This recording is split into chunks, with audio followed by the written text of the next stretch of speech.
cohort of HIV people.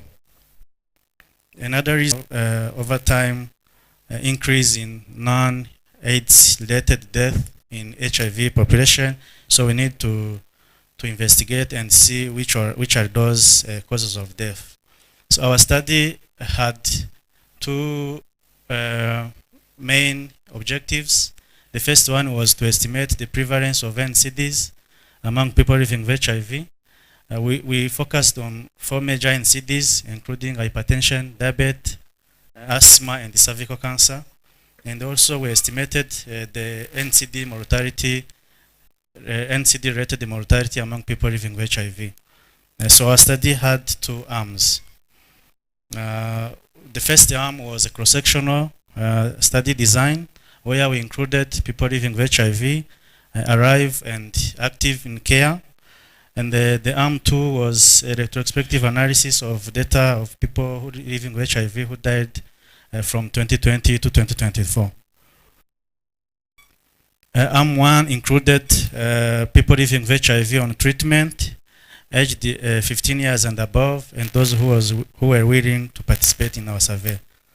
And for Arm 2, we included people living with HIV from 2020 to 2024 who were enrolled in care. We did the sampling for Arm 1 in 2 steps. The first step was selecting a facility in each province.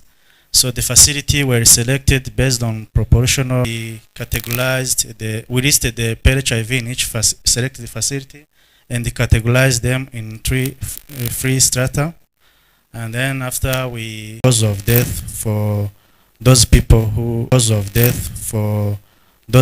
who deceased in that period.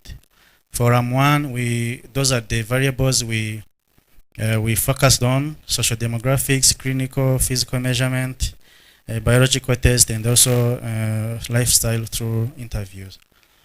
For analysis, Arm 1, first of all, we started by merging the data set from health facilities with the data set from the CRVS to identify those we've recorded underlying cause of death. Then after for all arms, data cleaning and analysis was performed during Stata and Python. So we categorized variables for us to be able to calculate frequencies and proportion. And we conducted also multivariable logistic analysis to assess the risk factors associated with HIV infection and NCDs. This study was approved by Rwanda National Ethics Committee, and the written and signed consent was obtained from each participant. We also ensured confidentiality during the survey, and also here we are not going to present any identifier of the patient, of the participant. There was no direct benefit for participants in this study except receiving the NCD screening free test, and also we compensate them for their we provide them with transport fees. For the key findings, as you can see, we managed to reach 7,449 per HIV. We were having a target of 8 and 400, if you remember well, but we reached this number. The majority were female, and people aged 25 to 49. Their behavior characteristics, 50% of them were reported drinking alcohol, while 17% report drinking alcohol on daily basis, and 79% do not engage in sport activities. And on clinical characteristics, 52 were on treatment for 15 to 24 years, and the viral suppression was estimated at around 97%. We also screened for cervical cancer. In prevalence was 29%, where hypertension is the most prevalent one with 24, Diabetes and asthma is 1%, and the cervical cancer regions were 17.2%. And we found that a high NCD prevalence was found in people aged 50 years and above, and in female, and it was also 30% in participants who were on treatment for more than 20 years. So in multivariable logistic regression, we found that having at least one NCDs was independently associated with age, sex, specifically for female, alcohol consumption, and weight. We also found that eating vegetables reduces the risk of having at least one NCD. 7,636 per HIV who died between 2020 who were recorded also in the CRVS, and those recorded in the CRVS, only 2,627 were recorded with the underlying cause of death. So our analysis on mortality was conducted on this 2,627, and we found that NCD mortality was estimated at 30% in this number, and HIV-related mortality was 25%. So based on these findings, so as you can see, they highlight a dual burden of NCD and HIV. So we recommend to accelerate the integration of HIV service, NCD services in HIV, and also to strengthen the health data as because as you can see here, we didn't manage to have people from health facility recorded in CRVS, mainly because we merged the two data sets using their national ID, and some of them were not having their national ID recorded in the file, so that it can help us to merge with the CRVS. So we are recommending to strengthen health data system to capture.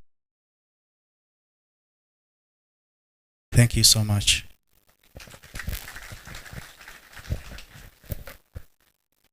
Thank you so much, Gaita. We will please take note of your questions. We'll have a session where we will have an interactive question and answer from the audience. And really thanks for highlighting the high prevalence of non-communicable diseases, especially hypertension and cervical cancer among people living with HIV. That's almost 1 in 3 people living with HIV have an NCD, and that is those who were screened. But I think you also highlighted the data gaps that we have, which is a really huge data quality issue that we need to address. Thank you so much. There's going to be a slight shift in the agenda. The online participant is not yet able to join, who was going to present on the adolescent findings among MSM, and that is going to be presented by Christia Dinda, who is currently the senior biostatistician in the HIV presentation in the HIV division. Please help me welcome Christia, and thanks for your flexibility as well.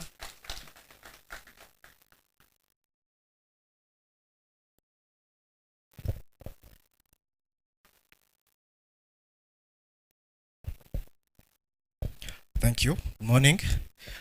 I'm going to present the behavior surveillance survey and population estimation among MSM in Rwanda on behalf of the principal investigator, from May to July 2024 across Rwanda in 10 health facilities covering all provinces and Kigali.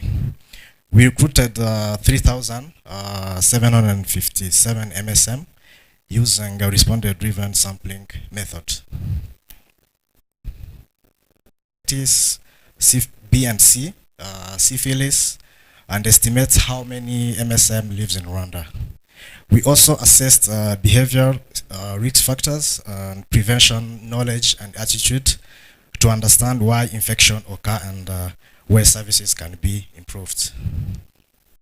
To be male at birth, 18 to 34 years old, and 2.8 in MSM 18 to 24. Overall level are lower than Kigali and West, but the same age pattern holds. Older MSM are more affected.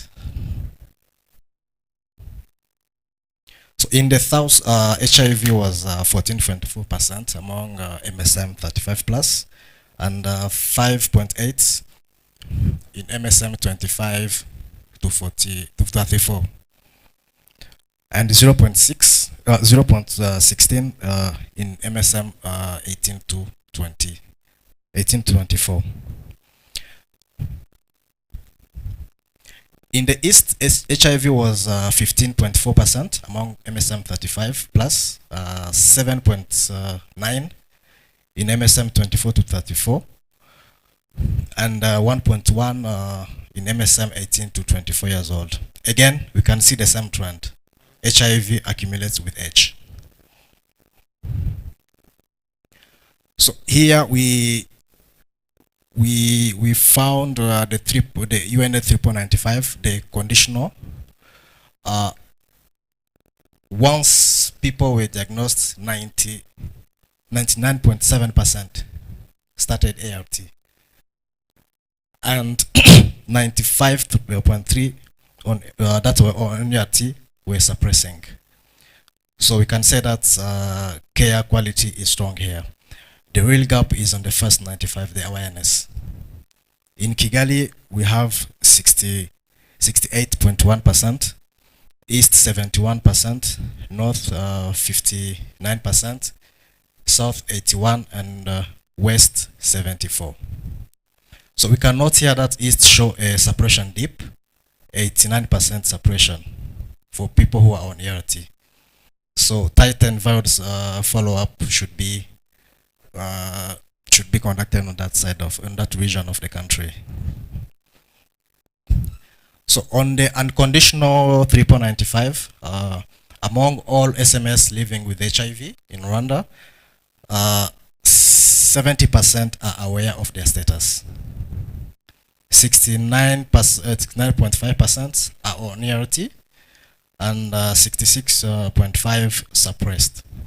So about the third are not yet suppressing. South lead with 3.81. North is lowest with 3.59. East drop at suppression again. 71, and 64. And Kigali 68, 68, and 64. So the priority to diagnose most MSM in Kigali and North, and boost suppression in East, while replicating what's being done in the South.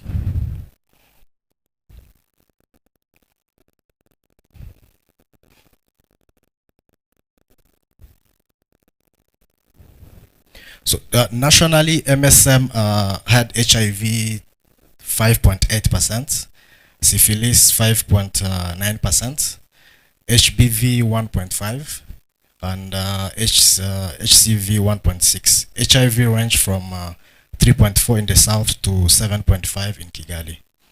Syphilis range from 4.1 in South to 9.3 in East. These show that MSM face multiple infection, not just the HIV.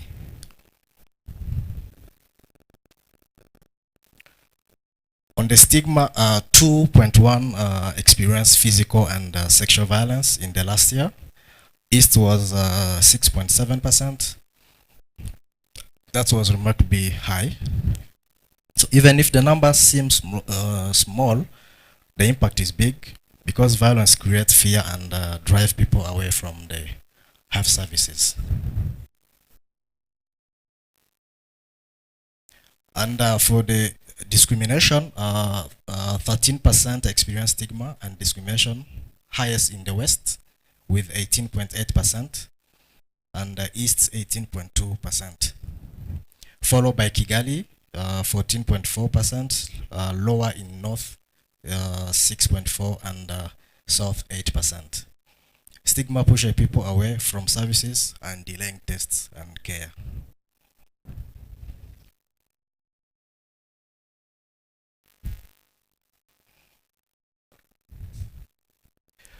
3.9% avoided healthcare because of stigma. East was highest with 6.6%, then West with 5.8%, and Kigali 5%.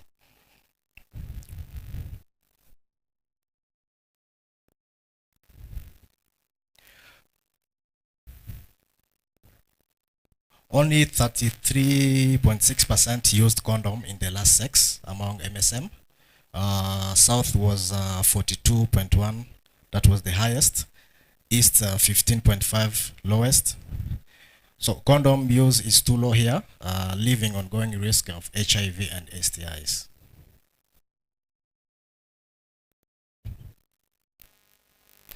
Consistent condom use in the last 30 days. We have also 33.6% on for incentive partners, and 24 for receptive partners. In the south, we have 37.3%, and west 27.5%. They performed better than east, that had 9.4% among receptive partners. So even when condoms are used, consistency is still weak. So we need easier access and stronger skill building.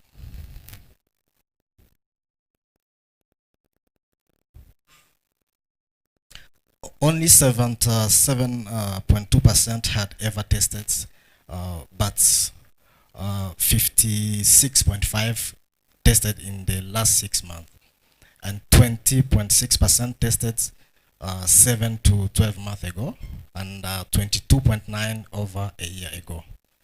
Routine retesting is lagging. Key for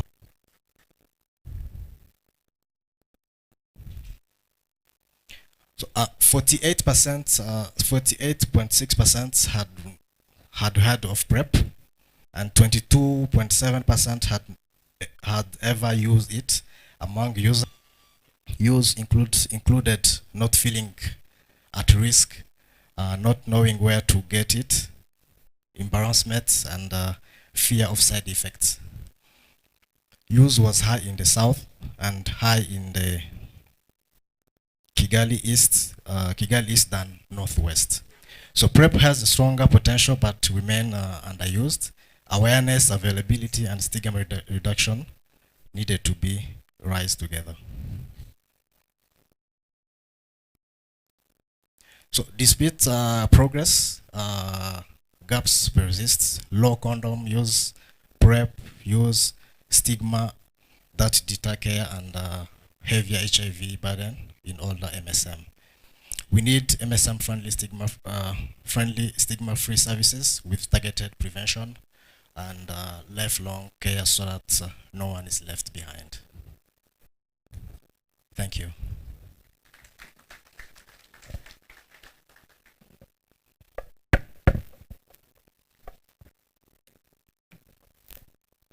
Thank you so much, Christia, for highlighting the gaps, the progress, but also the huge gaps that are still remaining as we are excuse me, offering stigma that is affecting access to services. So those are gaps that we need to address. So we've heard about men who have sex with men. Next, we are going to hear about the IBBS among female sex workers. And our presenter is going to be Catherine Kaitesi. If you can please come up. She holds a bachelor's degree in social sciences, and she has led several studies. De cette étude était d'estimer le progrès des objectifs de l'ONU-SIDA et l'ampleur du VIH et d'autres maladies sexuellement transmissibles, notamment syphilis, hépatite B et C. Tandis que les objectifs spécifiques étaient de déterminer la prévalence du VIH, de la syphilis, de l'hépatite B et C auprès des travailleurs de sexe. Estimer la taille des travailleurs de sexe au Rwanda, comprendre les comportements sexuels et santé reproductive, déterminer les risques facteurs d'acquisition du VIH, évaluer les risques associés à l'infection du VIH et d'autres maladies sexuellement transmissibles, évaluer la couverture du programme auprès des travailleurs de sexe et déterminer le nombre déterminer le nombre des enfants nés des travailleurs de sexe positifs à l'HIV. Study Design, c'était une étude transversale qui visait les travailleurs de sexe en utilisant la méthodologie qu'on appelle Respondent Driving Sampling. C'est une méthodologie qui consiste c'est comme une boule de neige. On commence avec le nombre minime de groupes à étudier, identifiés dans la communauté, qu'on appelle semences ou seed.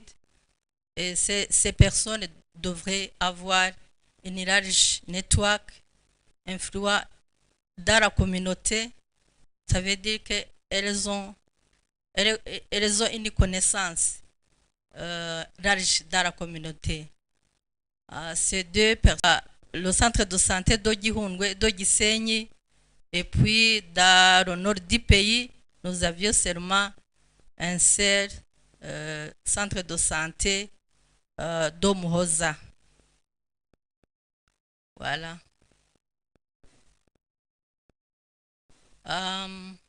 Cette étude visait les travailleurs de sexe, cibler les travailleurs de sexe de 15 ans et plus, et qu'il faut le travail de sexe, ou bien la commerce du sexe. Cette personne devra être acceptée dans l'étude en présentant d'abord une invitation ou bien coupon, parce que le recrutement, on utilisait les coupons pour invitation à leurs collègues de venir participer dans l'étude. Les participants, avant d'être interviewés ou bien être testés par le VIH, être testés au VIH ou autres infections, notamment syphilis ou hépatite B et C, ils devraient donner d'abord leur consentement éclairé. Ce n'était pas obligatoire. Toute personne devrait d'abord donner leur consentement.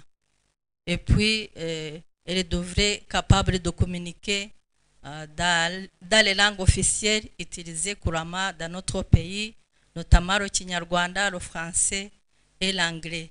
Mais la plupart des travailleurs de sexe parleraient en Kinyarwanda.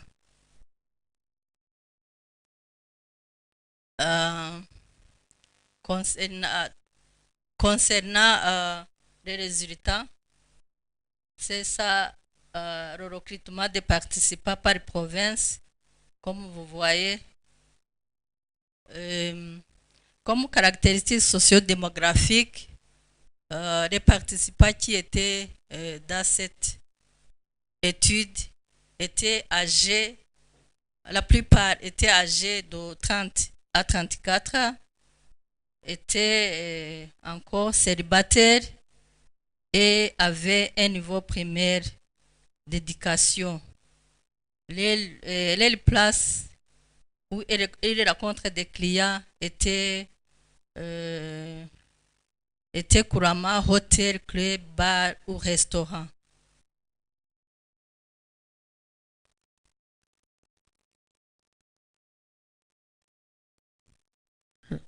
Tu peux m'aider? Je pense qu'il y a un slide sur la prévalence du VIH qu'on n'arrive pas à atteindre. nous la prévalence au niveau national par province. La machine saute, il y a une slide qu'on ne peut pas voir. Je ne sais pas ce que c'est.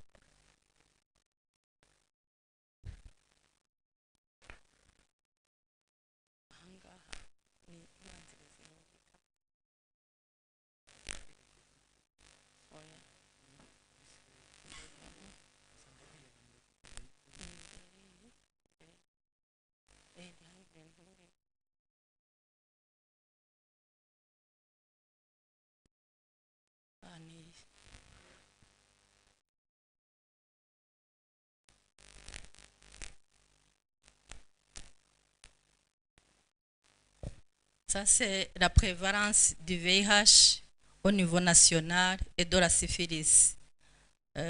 Pour le VIH, la prévalence nationale était 35,2%, mais la province la ville de Kigali dispose de la prévalence la plus élevée avec 43,5%, tandis que la province de l'Ouest. La province du Nord avait une prévalence plus bas de 21,6%. Concernant la syphilis, la prévalence nationale était 27,5%, et on a observé la haute prévalence surtout dans la province de l'Ouest avec 34,3%. En observant la prévalence du VIH par l'âge actuel des répondants, nous avons vu que l'infection du VIH a été observée surtout dans la population des travailleurs de sexe en âge plus avancé de 40 et plus, où la prévalence était 34%. Tandis que la faible prévalence était observée auprès des travailleurs de sexe âgés de 15 à 19 ans. Considérant la prévalence du VIH par le commerce sexuel, nous avons vu que la prévalence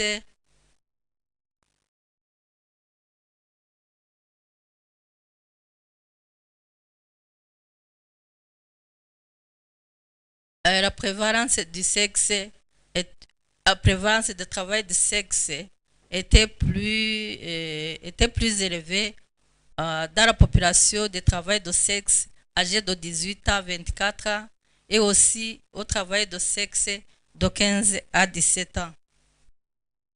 Concernant l'hépatite B et C, en commençant par l'hépatite B, dans l'ensemble, ou bien la prévalence nationale était 2,4% et la province du Sud représente une prévalence plus élevée avec 3,4%.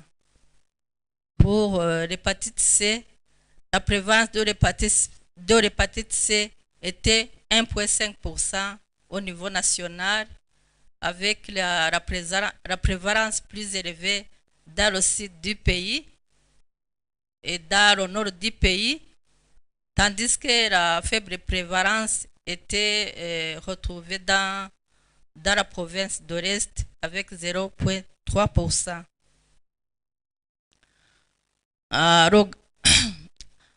En voyant ou bien en observant les comportements sexuels des travailleurs de sexe, nous avons vu que les travailleurs de sexe entrent dans la prostitution au bas âge, surtout au groupe d'âge de 18 à 24 ans, mais aussi de 15 à 17 ans. C'est-à-dire que les travailleurs de sexe commencent la prostitution au bas âge. La raison la raison qu'ils ont donnée, la raison primordiale, c'est gagner de l'argent pour elle-même, mais aussi pour la famille.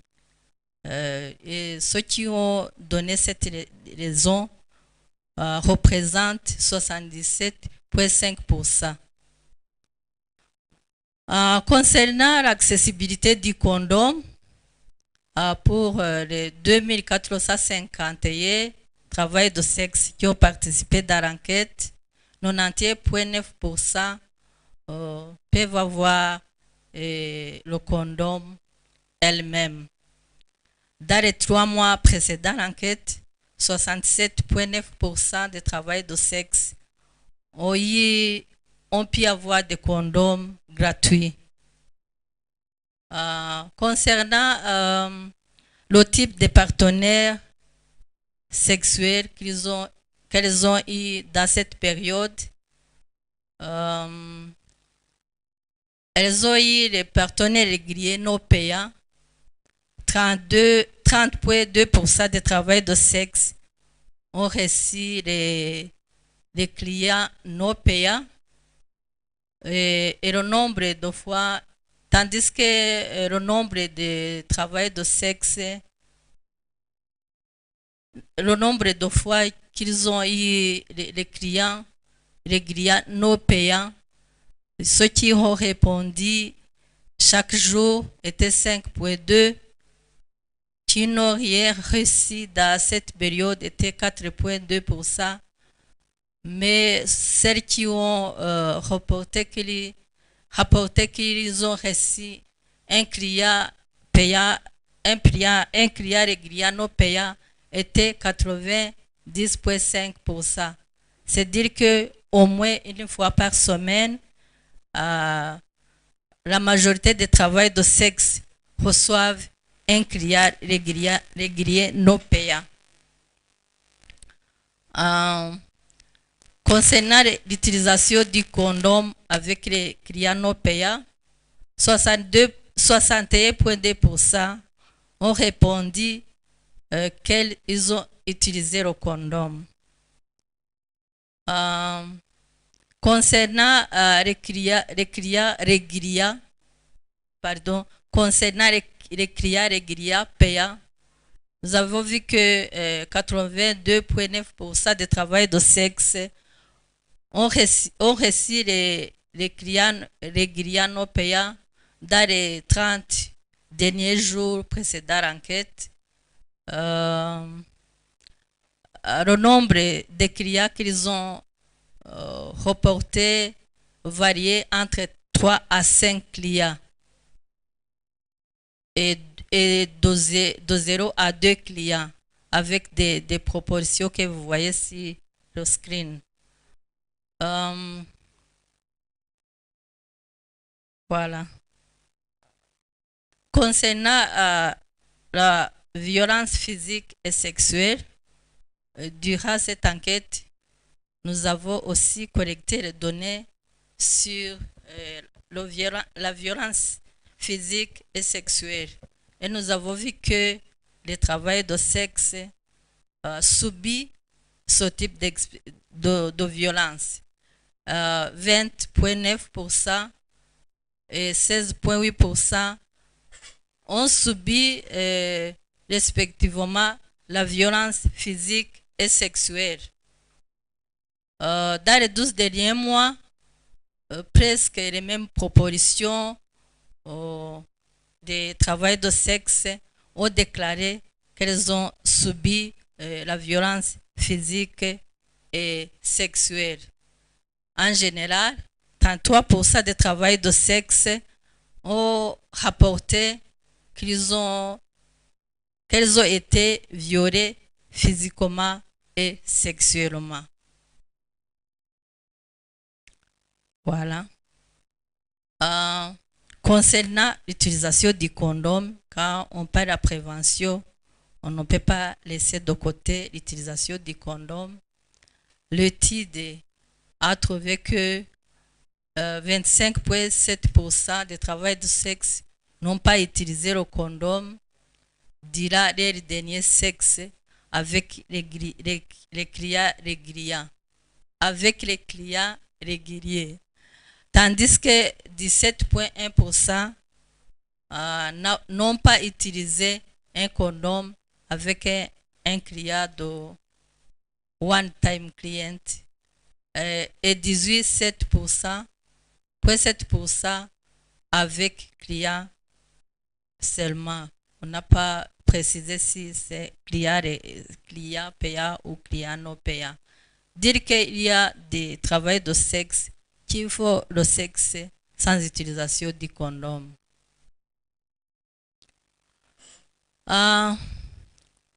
Aussi, la PrEP medication.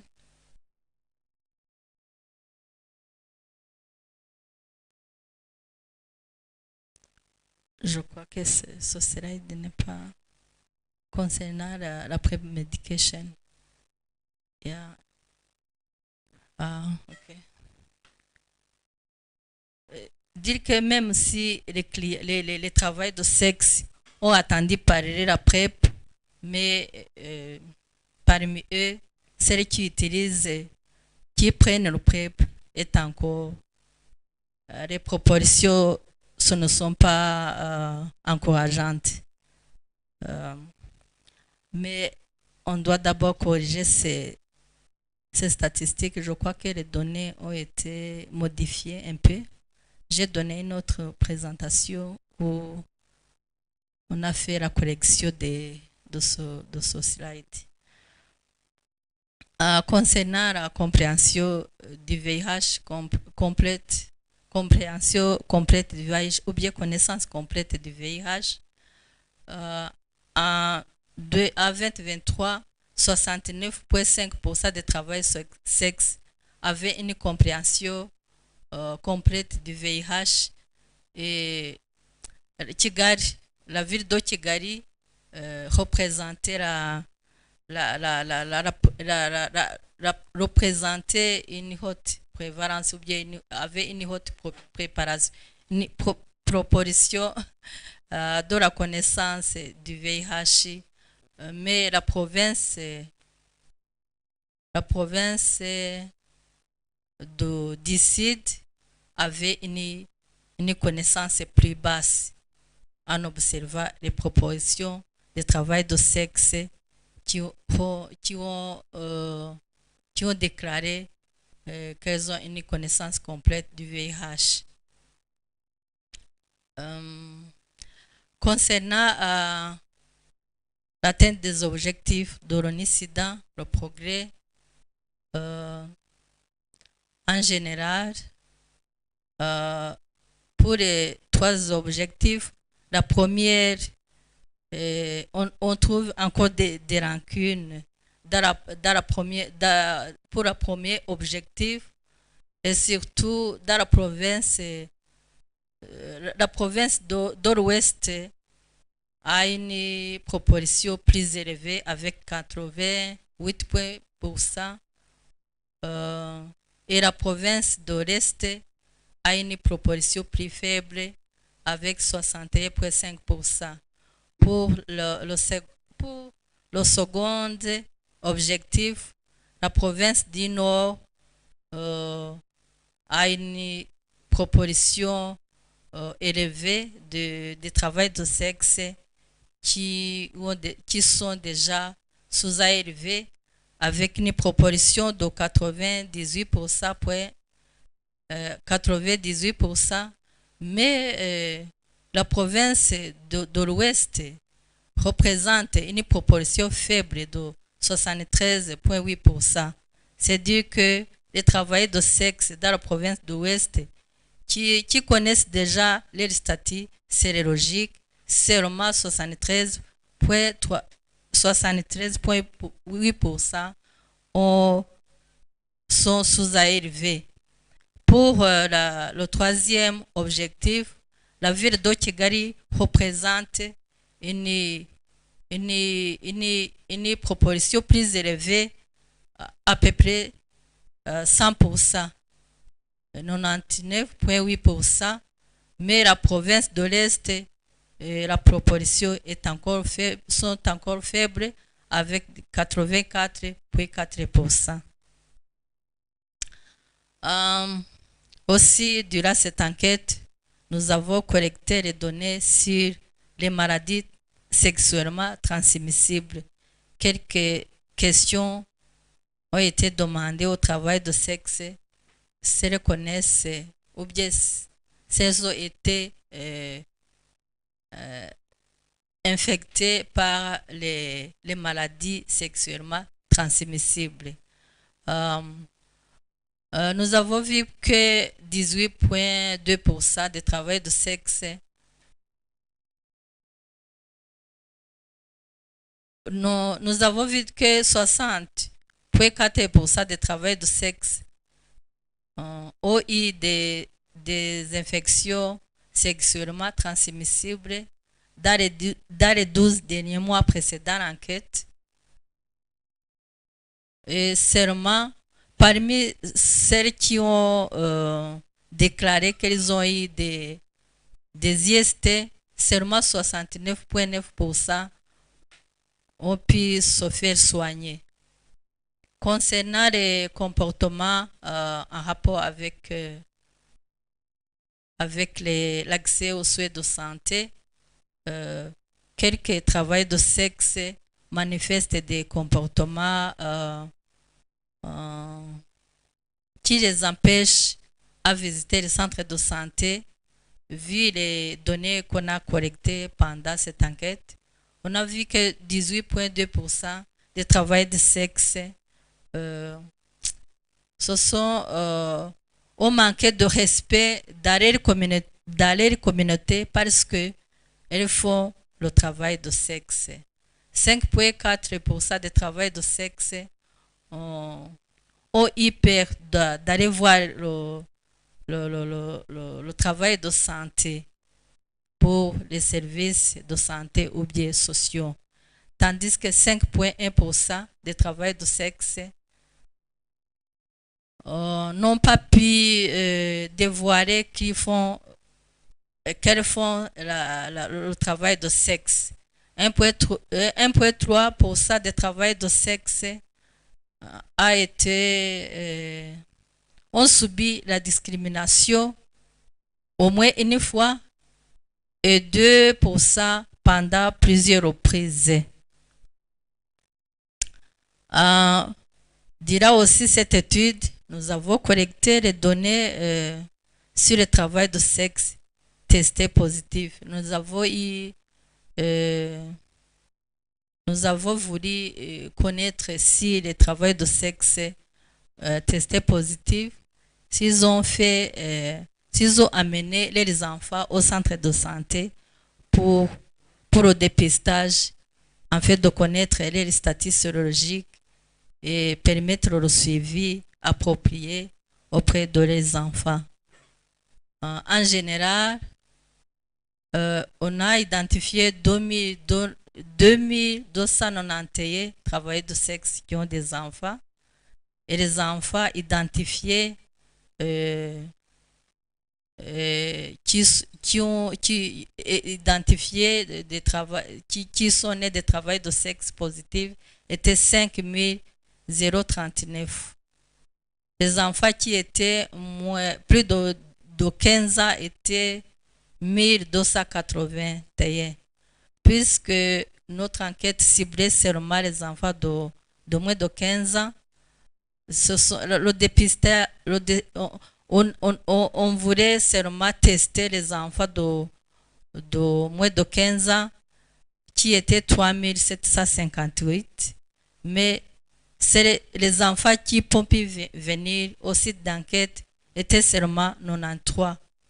Et parmi les enfants qui ont été testés, seulement 2 étaient positifs à l'infection du VIH. Voilà. On arrive cette fois-ci à l'estimation de la taille des travailleurs de sexe au Rwanda. Nous avons vu que le travail de sexe au Rwanda était 98 587 dans tout le pays. La ville de Kigali a un grand nombre, représente un grand nombre de 31 018, tandis que la province du Sud représentait un petit nombre de 11 317 travailleurs de sexe dans le pays. Voilà, comme conclusion, l'enquête là qui a été menée dans les 10 sites d'enquête localisés dans les 4 provinces du pays de la ville de Kigali avec un échantillon de 2541 participants. C'est-à-dire que l'enquête a pu atteindre un échantillon représentatif de 2541 travailleurs de sexe. Cette enquête a estimé, bien sûr, la prévalence du VIH, la syphilis, l'hépatite B et C, et aussi on a testé viral load et on a évalué quelques caractéristiques sur le comportement sexuel. On a vu que les travailleurs de sexe étaient âgés de 30 à 39 ans au Rwanda, mais 85% commençaient le rapport sexuel avant l'âge de 24 ans. Beaucoup d'entre elles étaient célibataires et avaient un niveau plus bas d'éducation. Certaines d'entre elles ne dépassent pas le niveau primaire. Et on voit que les places de travail étaient hôtels, clubs et restaurants. Comme recommandation, ça je peux lire en anglais, program should provide guidance on how to reach young female sex workers and address HIV, STI prevention and treatment services, as well as provide information on sex exploitation and gender-based violence, identify gaps in service access for female sex workers, especially for young female sex workers. Implementing partners should focus on outreach services for female sex workers, aiming to reach places where most sex workers is conducted. Nous remercions tous ces gens-là qui nous ont aidés à pu mettre en œuvre cette étude. Merci beaucoup.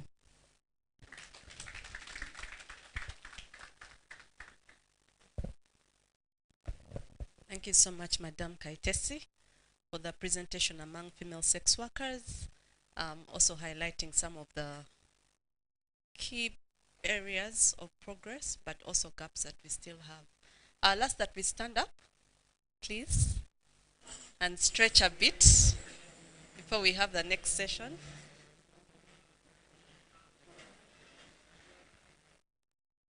So if you can reach out to the sky and with both hands, come not to the side. The other side. Some of you are not stretching to your sides. Then just write your name with your waist.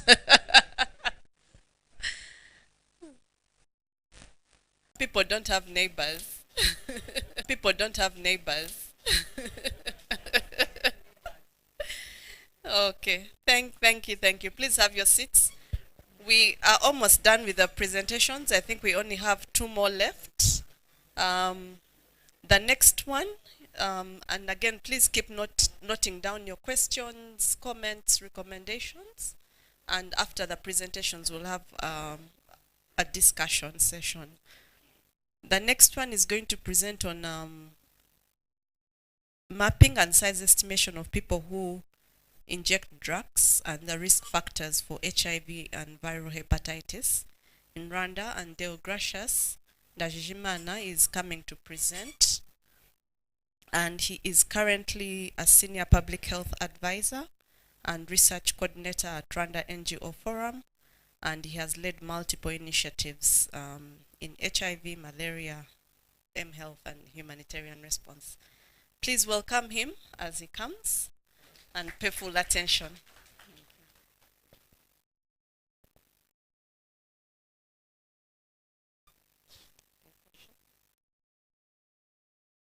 Just give him a few minutes as we sort out technological issues.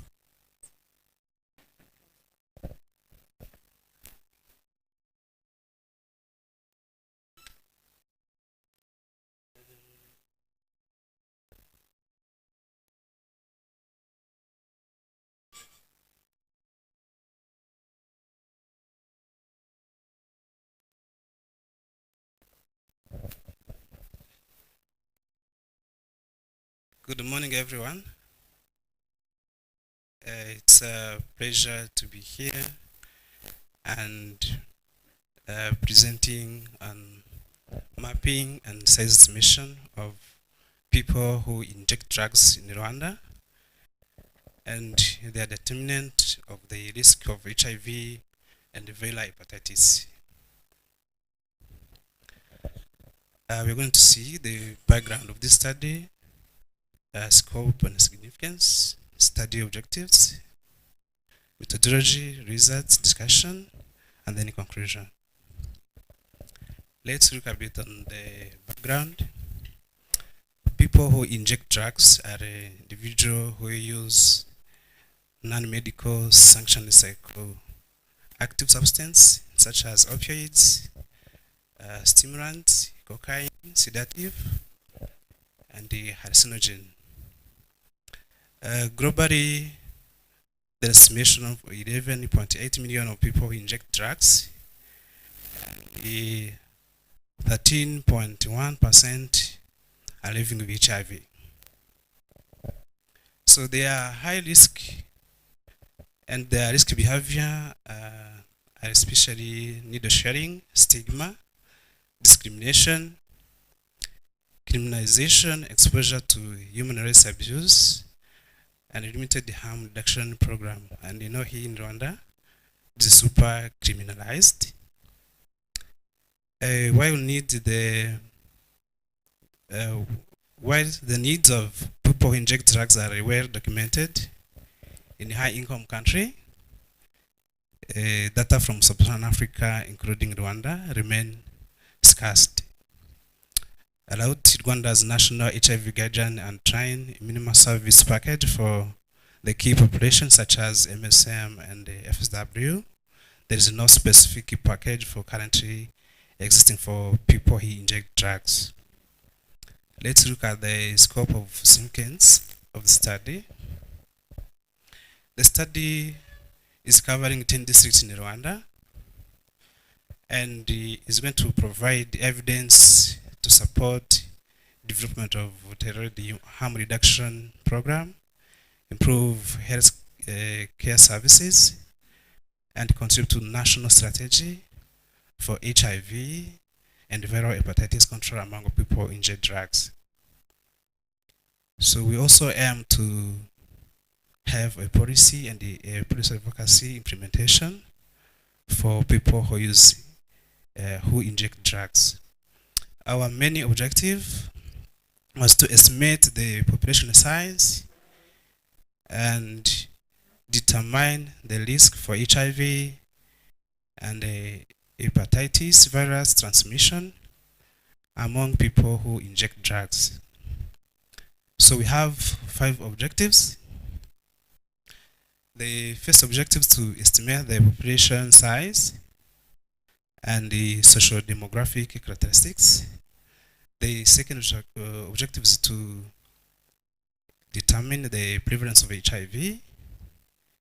And objective 3 is to determine the prevalence of hepatitis B and C.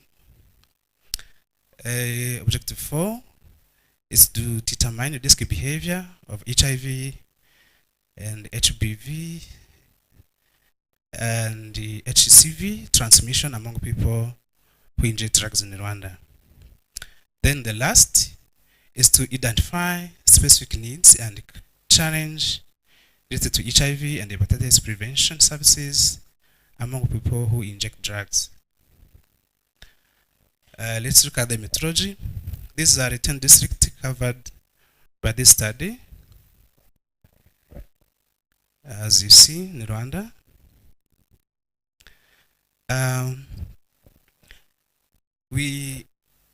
let's look at the set design. We have used the quantitative method and the respondent-driven sampling, RDS, for population estimation and also for participant recruitment. For RDS, we obtain a collection of seeds, individuals, and sample them and collect the network size and give them recruitment coupon to pass to the contract. So it's similar to privatized network sampling, except to correct identifier for each sampled individual's network. For quantitative aspect, we use a cross-sectional design and in-depth questionnaire to correct more data for people who inject drugs. We have used 1,200 as sample size, and the selection criteria were being aged of 18 or older, voluntary willing to participate. So for data analysis, we have used software to produce frequencies, preparation, and regression model, weight estimates, and multivariate logistic regression, identified predictor of HIV hepatitis co-infection. We have used the starter and you'll have leveraged it by Python, as most of graph here were produced with Python. Here are the social demographic characteristics for respondent. You see almost 70% are below 35 of age, and most of them were male, about 86%. And the mean age is 29.5. Most participants were aged between 25 and 34. And the majority will come from Kigali, almost 50%, around 43.3%, and 22.9% were from the West. I think you should know why the Kigali and the West, as we are bordering DRC, most of drugs are coming from DRC. So we have estimated around 3,400 people who use drugs in Rwanda. And in Kigali city alone, we have estimated 1,479. So then the age between 25 and 34, we have estimated around 1,388. So the prevalence of HIV among people who use drugs around the 12.3%,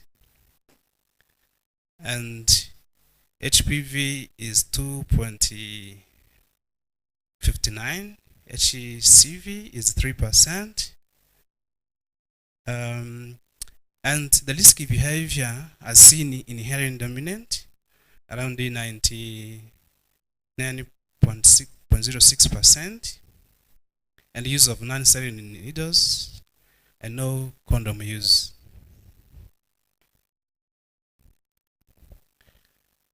So we did a baseline in 2019 here in the city of Kigali. So here we can see like a quick comparison for Kigali today. So we can see the prevalence in Kigali has slightly dropped, and the heroin use has boomed to 99%, and the opium use has been dropped. This is the trend. And then you see there is no access to HIV service. It has dropped from 56.9% to 29.1%. I think this can bring your attention in terms of healthcare services. So the risky behavior will mainly needle sharing, transaction sex, so that they can get money to buy drugs, inconsistent condom use, and the lack of harm reduction services. Here we are talking about access needles, condom, also naloxone program. So the also issue around stigma and the discrimination. We have seen that non-stigmatized individuals were 2.8 times more likely to engage in HIV testing, and the participants experiencing high level of discrimination were 60% less likely to participate in the PrEP program. And then the punitive law enforcement, such as arrest and equipment confiscation, driving high risk of behavior, and needle sharing. So these people are hiding, and they are afraid of this punitive law enforcement, and mostly that's why they share needles, because they don't have access, and they're afraid to go and access them. So in terms of healthcare engagement for HIV services, we've seen that 100, almost 35%, they are HIV positive, and only 18% among them are aware of their HIV. They are unaware of their HIV status, and 82% they are aware and on ART. And then their condition about viral load, 97% they are over 1,000. So among participants, 80.1% engaged to use healthcare services, while 19.9% experienced the interruption. And we have seen that peer support and access to his facility were the strongest predictor of healthcare engagement, and the economic empowerment also contributes positively, and the consistent engagement significantly improved with viral suppression rate, 84.6% whereas 43.2%. And then let's discuss these results.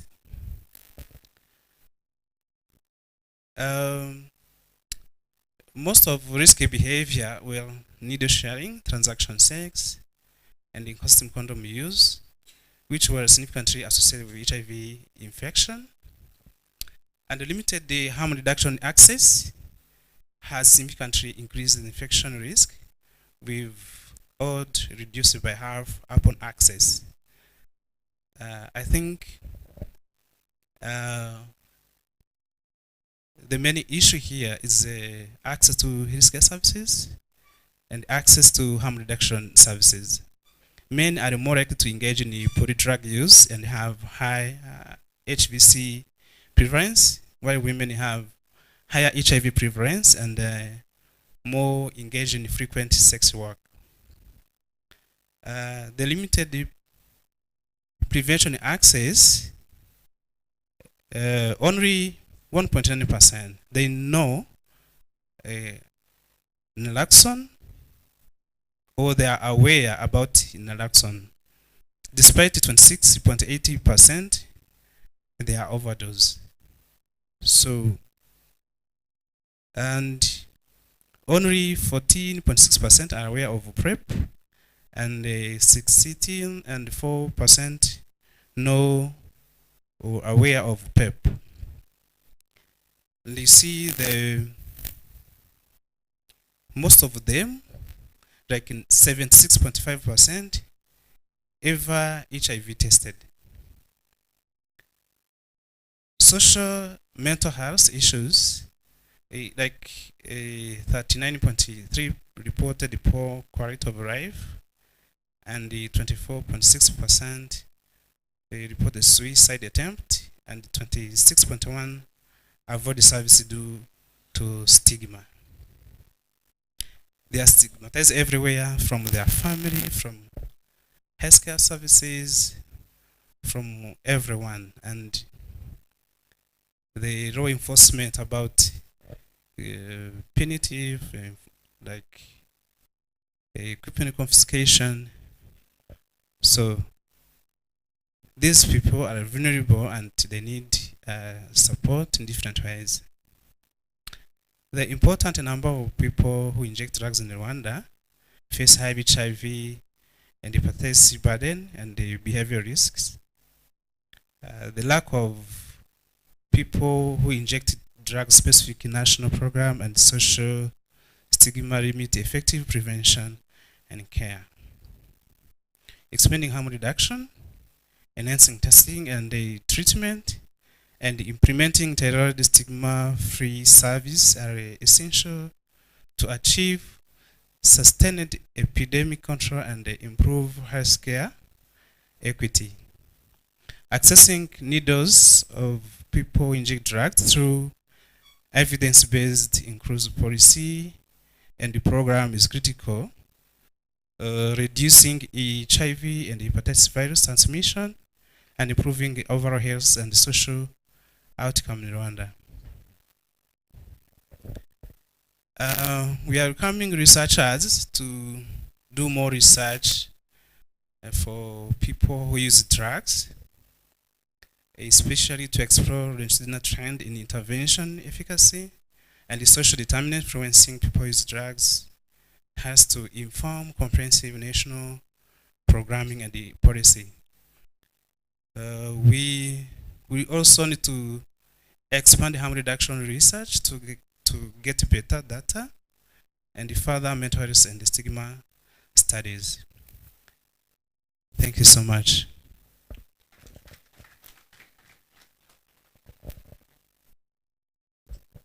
Thank you so much, Deo.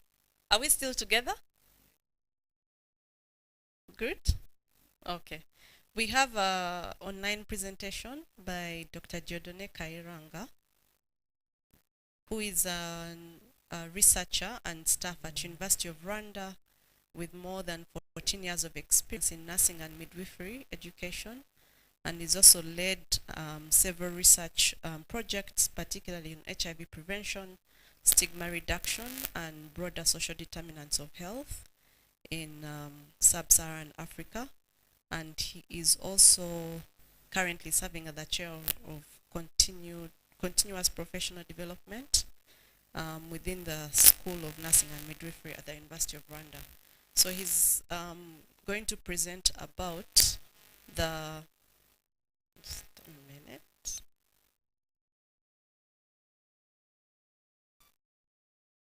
I've lost the title of what he's presenting about. But he's going to present about the adolescent experiences. Let me just open it up properly.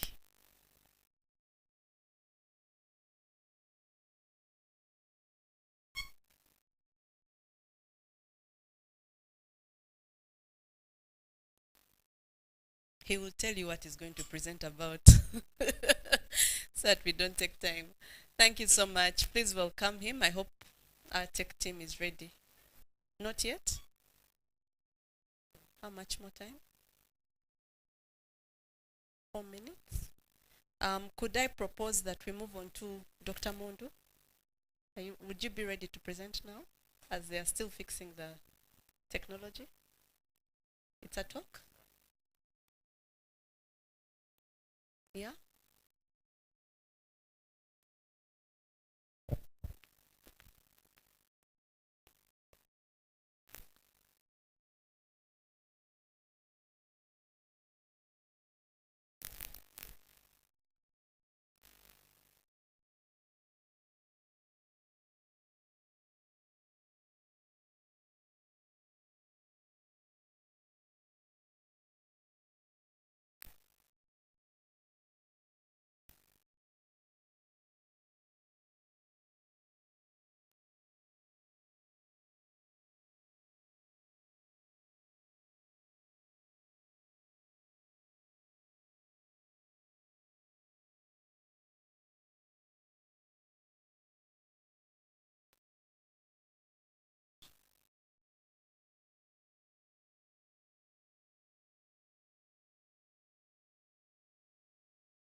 Please be patient with us as we try and sort this out.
So can you hear me? Can you hear me? Can you hear me? Can you hear me? Can you hear me? Okay, thank you very much. Good morning, everyone. I'm the Doneka Iranga, an academic staff at the University of Rwanda, as the moderator mentioned.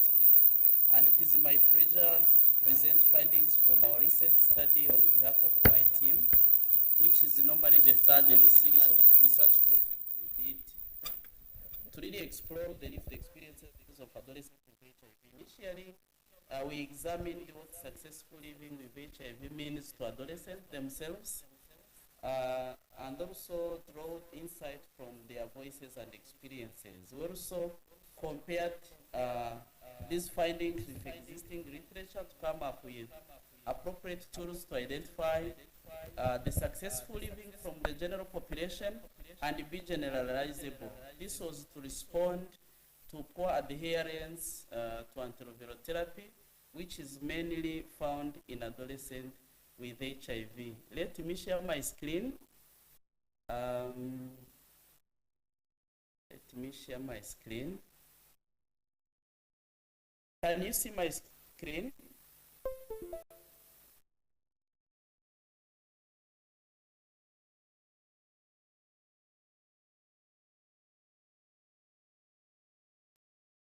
Hello?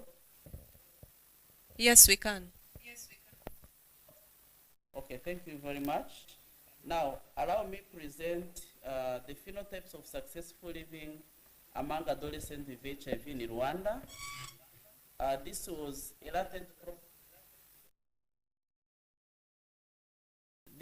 latent profile analysis.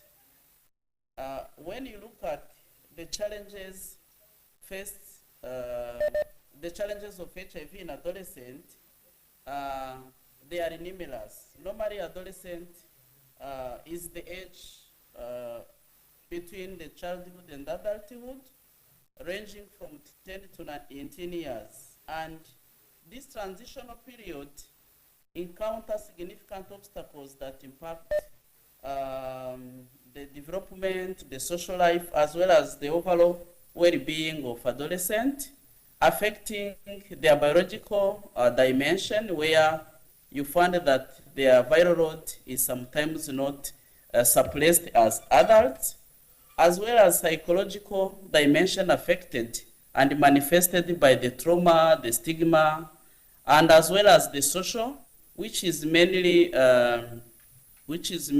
manifested by isolation and also lack of participation in social activities.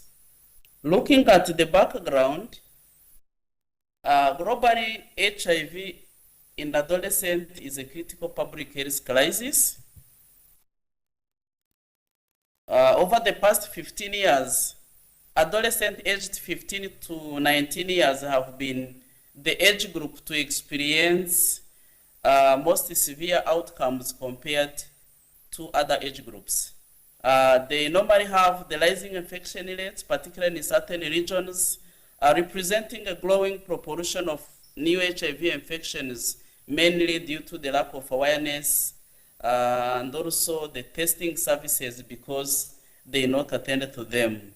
So they have the stigma and the discrimination, and also their AIDS-related death do not show the significant decline when you look at the studies that were done in the sub-Saharan African reports, while the adults are having the reduced death. Also, they are manifested with the poor ART adherence for many years, and they are mainly engaged in risky behaviors. When you look at the UNAIDS target 95, which is normally initiated in 2014, it aimed at ending the HIV by 2030. So its target were to ensure that 95% of people living with HIV know their status, 95% of those diagnosed being on antiretroviral therapy, and 95% of those on antiretroviral therapy achieve the viral load suppression. But looking at this graph, representing data from the Ministry of Health. Last 2 years ago, I know many progress were done, but according to this data, looking at the green line at the top, these targets have been largely met when considering the entire population of people with HIV, because it was at 96.9% for diagnosis, 97.5% on ART treatment, and also 98% on viral load suppression. However, when you look at the adolescent graph, which is in red, they are lagging behind. This age group, the testing was at good in 2023, but when you look at the viral load suppression, it was at 72%, while the general population was at 98%. We therefore made a conceptual framework of successful living of adolescents with HIV, and this conceptual framework was made building on findings from the concept analysis we did. It was a philosophical paper that explored the successful living from the literature, but also we conducted a qualitative study to understand the insight of adolescents with HIV regarding this concept of successful living. We therefore found that the concept is made of 4 attributes, some which are biological, like virological control and immune reconstitution. Others are psychological, and there are related attributes like optimism, self-esteem, coping, self-efficacy, because for adolescents with HIV to be successful living with the condition, they should be having hope, self-esteem, and others. It also has the social dimension, social inclusion, social support, and intimacy, as well as the behavioral dimension, which is mainly manifested by engagement in care, adherence to antiretroviral therapy, and others. This successful living is mainly influenced by the social determinants of health, and it is manifested by the positive living of this age group. Now, we found that the adolescents still face challenges despite efforts to improve their health outcomes, because there are many services in place that support them, but when you look at the outcomes, they are still behind. So globally, we found that the deficit-based approach have been used in medical care for long, mainly focusing on biological dimension of adolescents with HIV that include the administration of antiretroviral therapy, leading to suppression of viral load. But this is not enough when you consider the humanistic nature of the successful living, because it also has to consider the social and psychological dimension.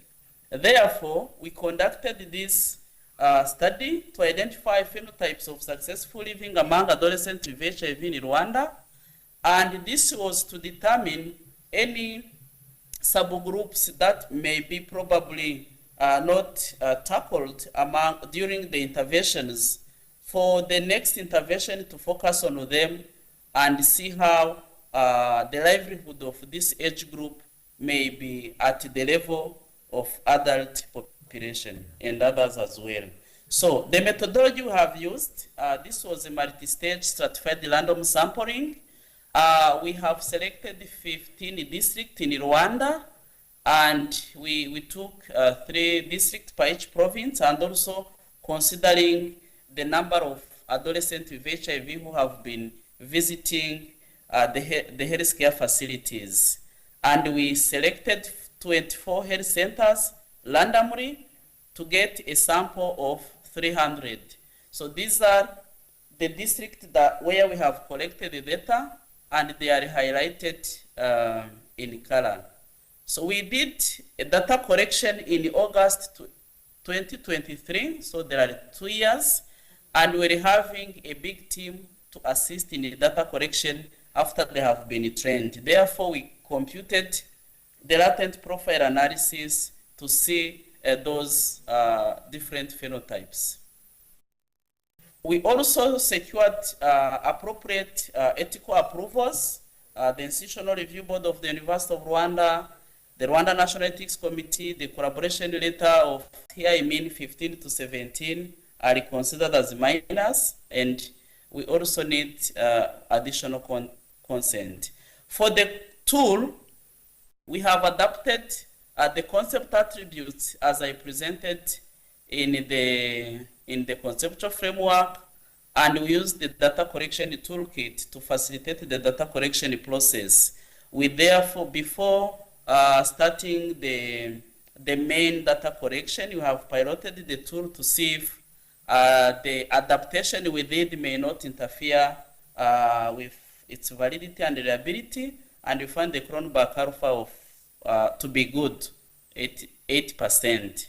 Now, looking at the components of the tool, we're having many variables to make sure that all attributes are assessed.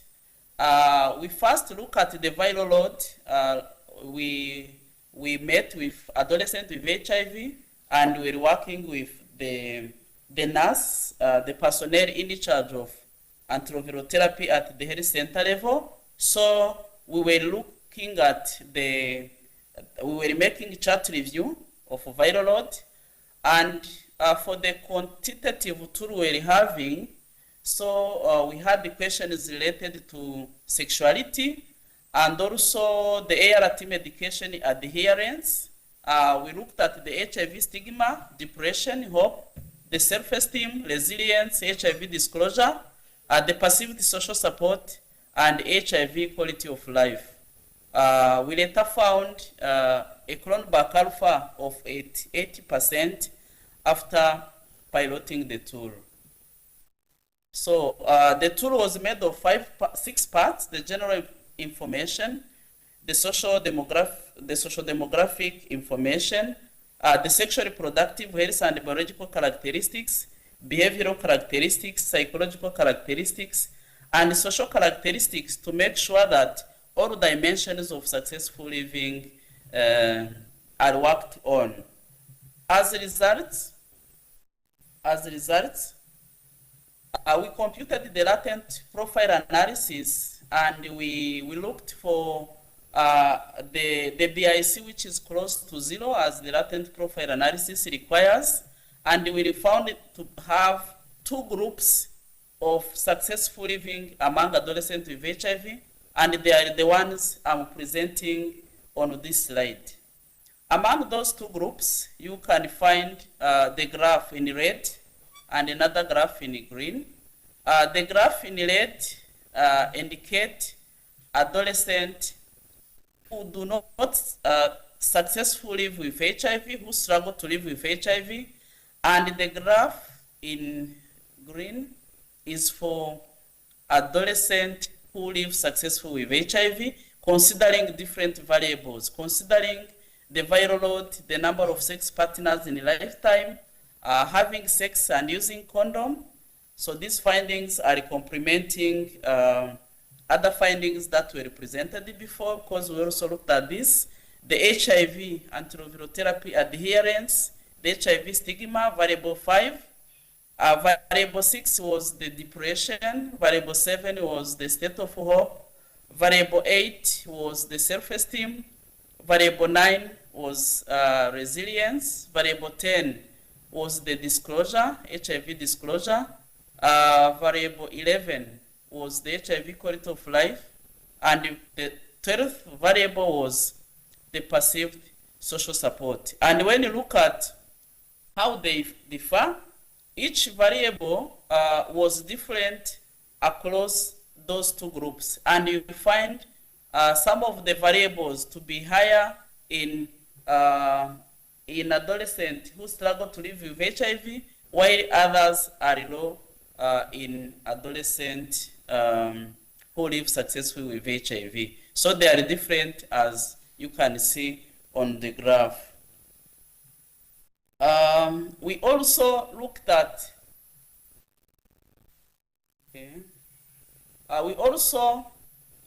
the social demographic characteristics and found the successful living to be decreasing with age, as you can see, suggesting that young adolescents may be more resilient or adaptable in coping with the challenges caused by HIV. Because they are still young,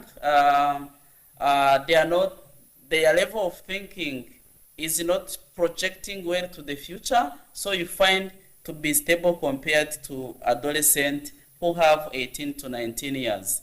And also when you look at the level of education, was opposite, because those with higher level of education was having good quality of life and successful living with HIV. We also looked at the correlation among these variables, and we found it to be correlating, because when you look at these p-values, which is less than 0.05, they are numerous, and our coefficient, our variables really was correlating. So by definition, we first came up with the definition of successful living, which is a positive living experience of adolescent with HIV, characterized by the ability to achieve the optimal biological, behavioral, psychological, and social well-being without considering only the biological dimension.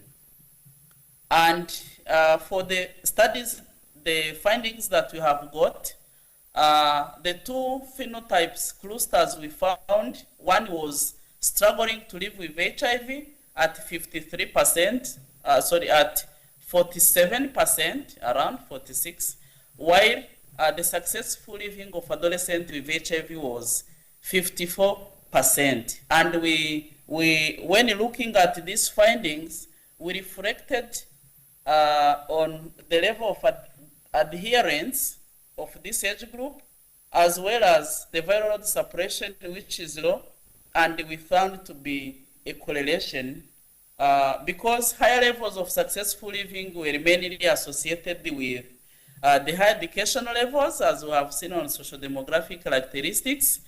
Those living in families or in a stable home environment were also having the improved positive living compared to others. Also, the health insurance coverage also was playing a positive role.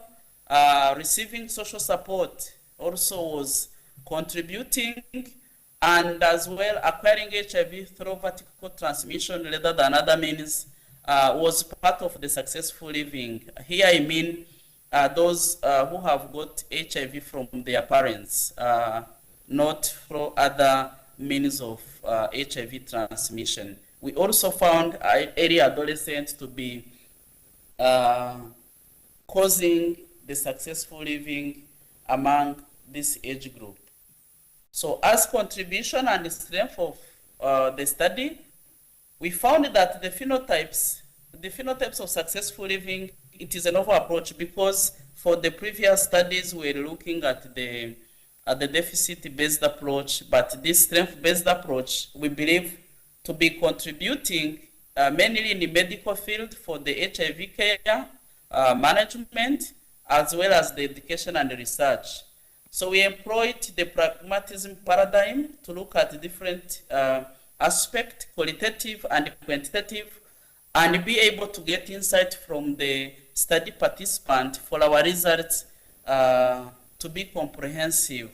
Also, our participants were recruited from diverse background, where the random sampling was used at all health facilities, ensuring fairness in participant selection. And the psychometrically validated instrument was also other strength of the study.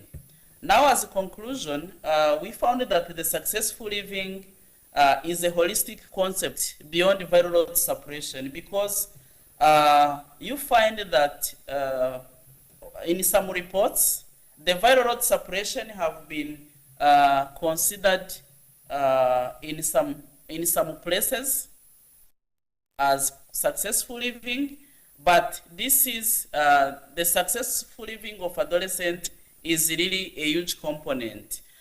In Rwanda, 54% were successful living with HIV, but there should be framework for tailored health strategies that focus on each phenotype and screen each adolescent with HIV whenever they visit the health facility, and know how the package for medical interventions for adolescents with HIV should be followed. So the recommendation here was to have a tailored interventions considering two groups of adolescents with HIV, but without providing the generic intervention, because by providing the generic intervention, their level of adherence has been still very low, and the viral load suppression is still low. And considering the attributes of successful living, whenever each adolescent with HIV is assessed, is screened, and determine at which level he is successfully living with HIV and which attributes are affected, this may lead the next step to follow. He will be getting the antiretroviral therapy, but with other intervention to support him. And we also recommended future longitudinal studies to assess now how adolescents with HIV transition from early to late adolescent, as well as from late adolescent to young adulthood. We believe in future studies, this also may be explored in order to come up with a well-developed, personal-centered, cultural applicable, and contextually relevant intervention, which is specific to those two phenotypes of adolescents with HIV. So we really acknowledge different partners who made this study feasible.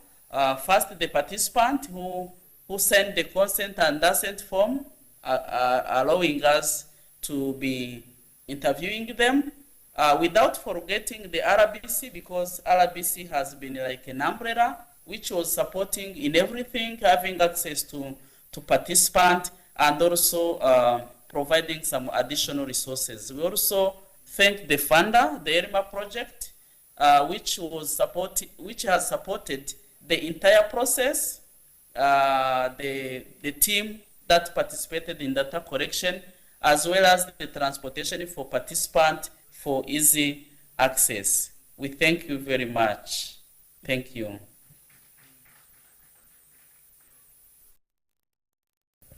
Can you hear me?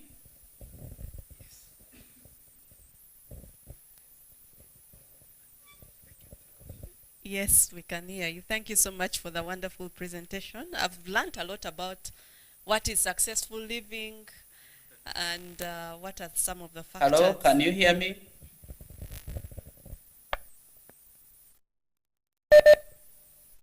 Can you hear us? Yes, I can hear you. Okay, Thank thank you you. so much for the presentation. Saying that I've definitely learned a lot about successful living, what it means, and what are some of the correlates, especially regarding adolescents. So it's time for panel discussion. I'll ask the presenters to please come up, but I'll also invite a few other additional participants who will join the panel, because we need to hear from other voices, especially the community voices. So I'll invite Umutesi Fiona, if you're still around, to please come. Fiona is a public health professional and a registered nurse. She has extensive experience managing community-based programs, and she will bring us the wonderful insights. I'll also ask Dr. Mundu, who is a public health leader and a researcher in Kigali, and she's currently serving at WHO Rwanda as a program officer for HIV, STIs, TB, and hepatitis, to join the panel. But I'll also ask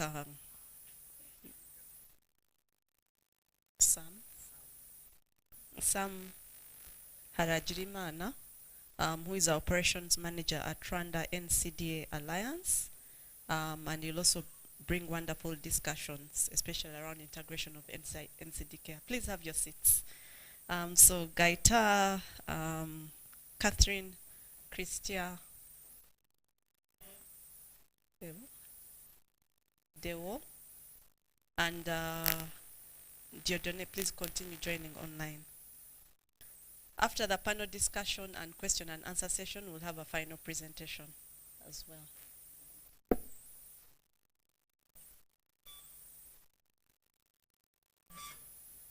I'll also ask Joel Gasana, who will come in to take over the moderation of the panel discussion and the rest of the session. Thank you. Thank you. First, let us give a round of applause to the morning MC and moderator. I think she did it very well and she left a big thing. Thank you. I'm Gasana Joel. I'm glad today to be the moderator of this panel session, which is going to be engaging. It's a very huge one as you are seeing it, and we had so many information from different presentations. Yeah. I'm not going to go back in the introduction. We had them in the morning. For the interest of time, we are going straight to the point.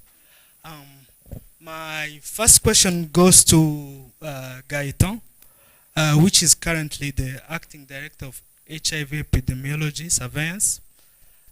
During the presentation, we have seen that there is currently a double burden of HIV and NCDs among people living with HIV. What do you think are current main implications of this finding for the Rwandan health system?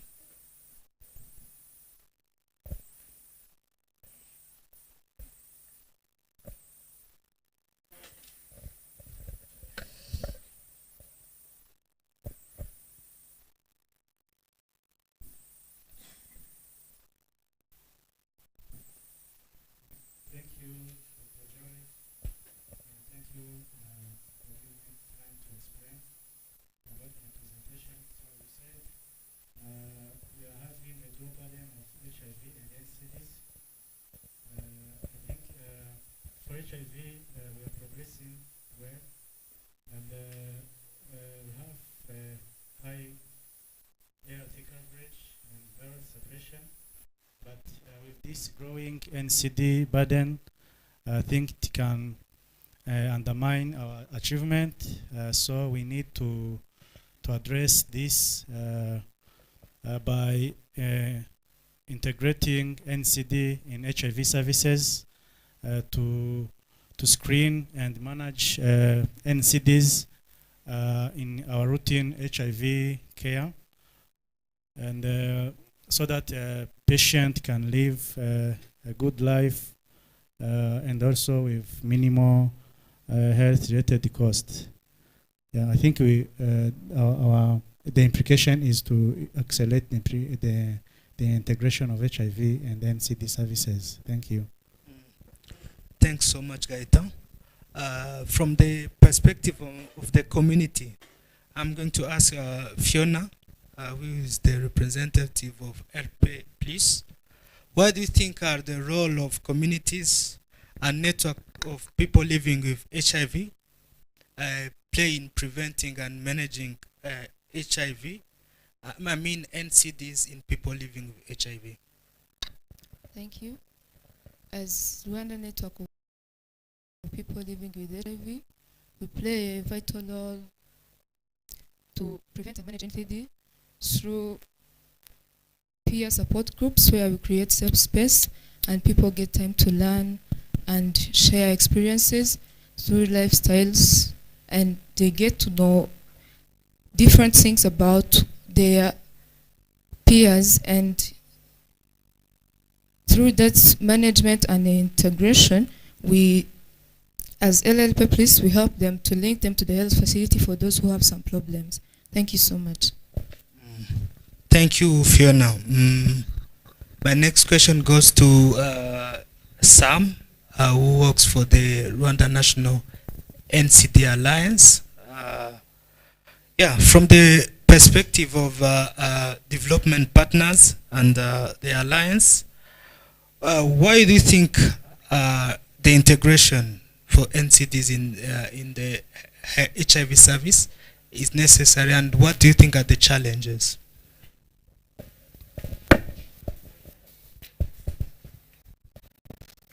Okay, thank you.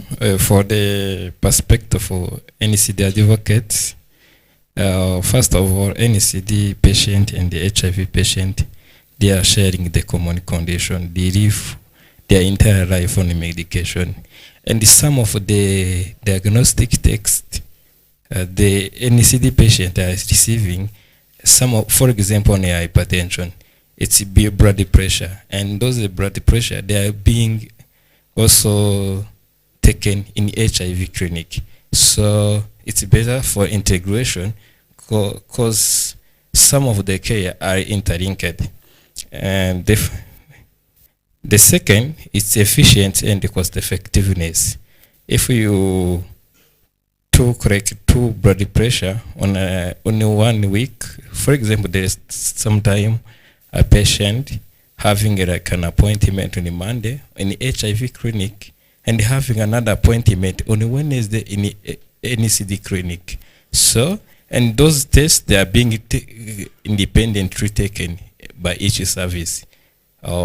It's kind of waste of resources for healthcare provider and the entire health system when those tests are being taken in duplicates. And also for the patient, we need to alleviate the burden for those recurring, coming forth and back to the health facility. And such integration approach will also help to retain the patient in the service. Also, they having both HIV and the NCD patient, they experience stigma in the community and the families because of out-pocket expenditures. So it's better to have a holistic approach to help those patients. And the challenge, there is a resistance for donor and the development partners, particularly those in HIV, because in HIV it's well advanced and full funded. For NCD, the funding is still low. So there is some people who think mixing their service and their interest, it's a kind of just, is it contradicting their missions? So it's better to have a harmonized approach, and we need to improve our mindset and the philosophy because we are helping the patient. It's not sticking on our view, on our mission and vision. We need to have a patient-centered approach to help a patient in a holistic manner.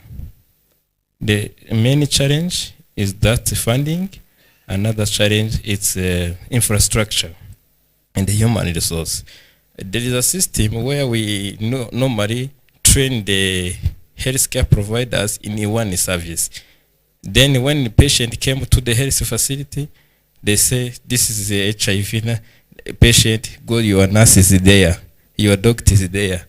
For the NCD, HIV, the same story. NCD, the same story. It's better to have healthcare provider trained on both conditions so that once the patient reaches the health facility, get treated at one site, at one point, and on the same cost. And then once we use that approach, the care that are subsidized for HIV will be subsidized to NCD patient too. Thank you. Still on integration, I know WHO is working, having different initiatives. Can you please enlighten us on integration of those services? Thank you very much, Dr. Joel, and thank you for giving me this opportunity to talk about integration. For me, when I talk about integration of NCD and HIV, I think the way we are calling even them, one is non-communicable disease, other is communicable disease, but they are all chronic diseases. So I wish we should have this discussion 2 decades back of integration. Unfortunately, we are here to discuss it. So it is late, but we need to go for integration. Why HIV services, we saw data here how achievement when it's come to 395, we are even, we are better, but we forgot back there. I'm part of people who forgot to think about these people are living longer. So why living longer means NCDs are there. These people are taking medication with side effects. So now, by now, we are seeing where the life expectancy increased with people in HIV, but you may lose them because of NCDs. So we need to integrate. So WHO, I think our slogan is integration. But integration, how can we integrate? We are not recommending the mode of integration as WHO, but we need to adapt it for our context. Especially when we talk about integration, we say we need to go to decentralize our services into primary health care. For Rwanda, we are there. We have HIV services at primary health care. We have non-communicable disease at primary health care. But they are parallel. But people are not parallel. How are we approaching an holistic way when we are treating someone with NCD, with HIV? I have my appointment for HIV today. I have my appointment for NCD after tomorrow. I have my 6 months medication for HIV, but for NCD I have to come to the clinic every month. So we need to think about all this when it comes to integration. And again, the model of integration, yes, we have WHO guidance on model, but as the country, we need to sit and see which model fit for us. Again, when we sit here and see which model fit for us, let us think about the community. Which model fit for the beneficiaries? That's the most important. And my colleague here talk about the financial crisis, but still this can be one of the way to go out of this. I was discussing with my colleague and say, you people from HIV, you are now ready to integrate because you no longer have funds. So we don't have people from HIV, people from NCD. We are serving one person, and this person should receive a comprehensive package and receive it at the same. So what is the, how can we integrate in our setting? Integration, we have different model.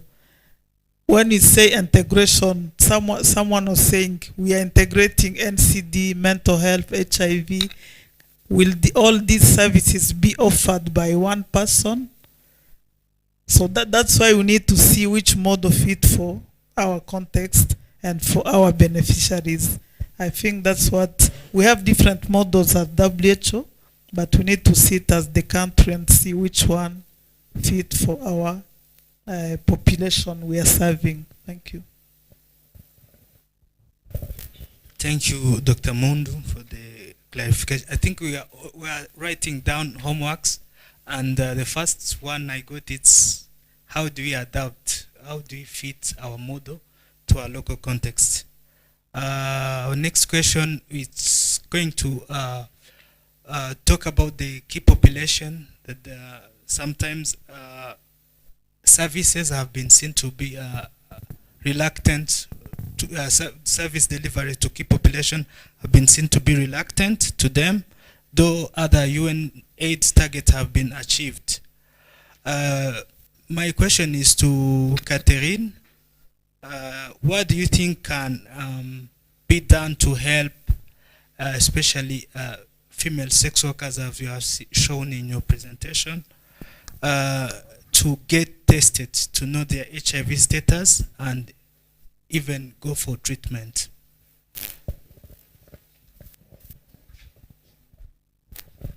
Thank you.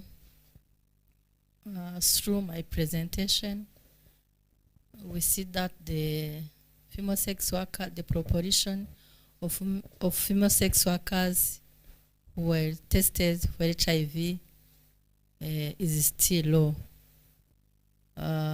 Then we should increase the education on HIV testing and increase outreach community, because some of them didn't visit his facilities, so that the implementing partners should help us, or should help government of Rwanda to sensitize the female sex workers to get testing for HIV. For those who are already aware of HIV status, we have to stimulate them to use ART treatment. But first of all, we can know the reason behind why those who know already their HIV status are not on ART treatment. Ikintu cya mbere ni amakuru. We can identify the reason why female sex workers are not tested or are not on ART treatment. Je pense que si je ne me suis pas bien exprimé, je pense que toujours le premier objectif de l'ONU-SIDA n'est pas toujours atteint comme nous le voulons. Il faut intensifier l'éducation dans plusieurs niveaux, mais pas seulement au centre de santé, même au niveau de la communauté. Et faire le dépistage mobile. Ceux qui n'arrivent pas au centre de santé, on peut les atteindre à travers les hotspots, là où ils cherchent les clients. On peut les atteindre là-bas et aider celles qui n'ont pas. Je pense que peut-être certaines d'entre elles ont des idées erronées sur le traitement des ARV. C'est la raison pour laquelle il faut d'abord identifier les causes majeures qui les empêchent de se faire dépister et d'utiliser les ARV. Merci. Je ne sais pas si j'ai bien répondu à votre question. Yes, I think she stated that we need to raise awareness, especially for the female sex workers and others where they are situated, to encourage with awareness and mobilize for testing and treatment to meet the unmet target of UN. Yeah, what do you think are the strategies for PrEP uptake and having also welcoming services, HIV services for MSM? To Christian Dina.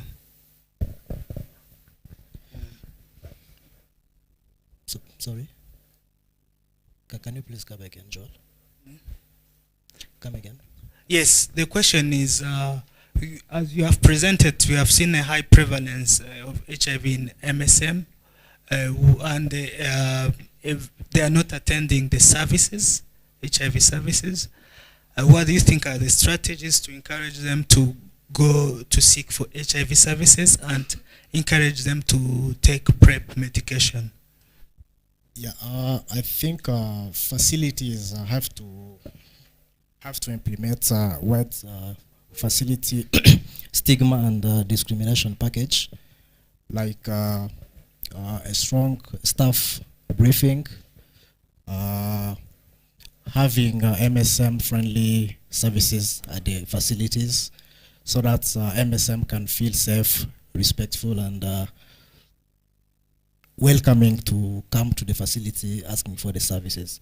So we need to have a kind of MSM friendly services where an MSM can easily report himself to the hospital asking for services and feel safe. Thank you, Christian. Our last question is for Deo. Where do you think are the gaps in healthcare for people who inject drugs? Thank you so much. We have, as you've seen through my presentation, you have different gaps. We have policy gaps, and we have gaps in different ways in the healthcare services, reaching people who inject drugs. During this study, I have learned a lot about people who inject drugs. They are vulnerable people, they are hidden population, and they are hard to reach population. The good thing is that they work through network, and where they have their own language, the slang. They have area where they meet, where they call irigara. So I think through peer learning we can reach these people who inject drugs, and the policy also should emphasize on reduction of stigma and discrimination. And substance use here in Rwanda is super criminalized. Then I bring this question to you. Do you think using substance will be decriminalized in Rwanda? So that's the question. Don't reply to this, but I acknowledge the support from National Police, Rwanda Ministry of Health, and RBC to conduct this study. They helped a lot. Because you can't discuss facing face-to-face people who inject drug if you are not providing a good environment to them to speak out or to talk to you, or even delivering healthcare services. So we need to have a policy here and a program specifically designed to reach these people. As you've seen, they have high risk of HIV and hepatitis virus transmission because they share drugs, they share injections. So we need to emphasize on harm reduction program. I'm talking about Synergizing program where they can access and they can stop sharing needles. Harm reduction services. Of course, a naloxone program is very expensive, but with the policy makers, we believe that they can bring down this cost, put in their government subsidies to take care for these people. Thank you so much. Thanks so much for the presenters, and it brings us to the end of this panel session. Please give a hand of applause to the panelists as they go back to their seats. We are going to have our last presenter. We had a cohort study of people living with HIV, and they are still being monitored we are going to hear the findings of the studies for the last, I think, 4 years.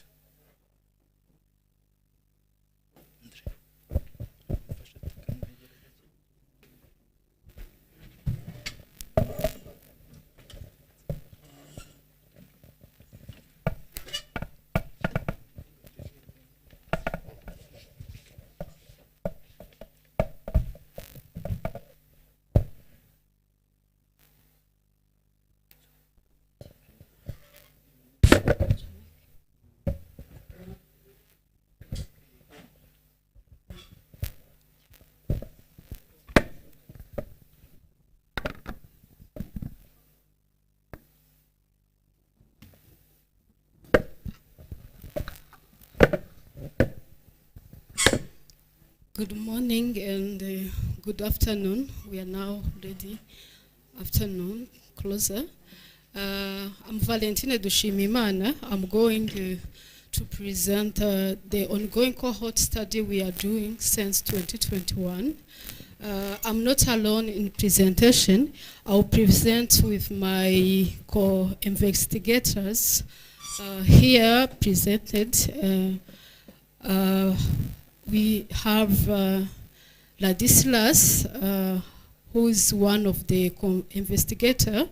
He focused more on knowledge, attitude, and practice for major non-communicable disease among the people living with HIV, and also in a qualitative study we conducted.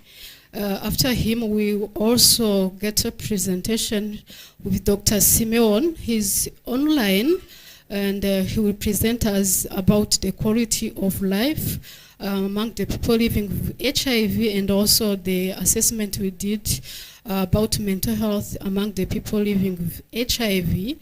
And after him, we did also use of the technology where we did a prediction of hypertension among the people living with HIV using machine learning. This will be presented by Gashema, who is here in the room. And after Gashema, we also get a small presentation by Pacific about use of the digital technology to screen hypertension, to be able to screen, to detect hypertension among the people living with HIV, and also manage the cases which are already exist. And after that, I will present again the prediction of cardiovascular disease 10 years for the people living with HIV, and the prevalence of dyslipidemia, and the way forward for this cohort we are conducting.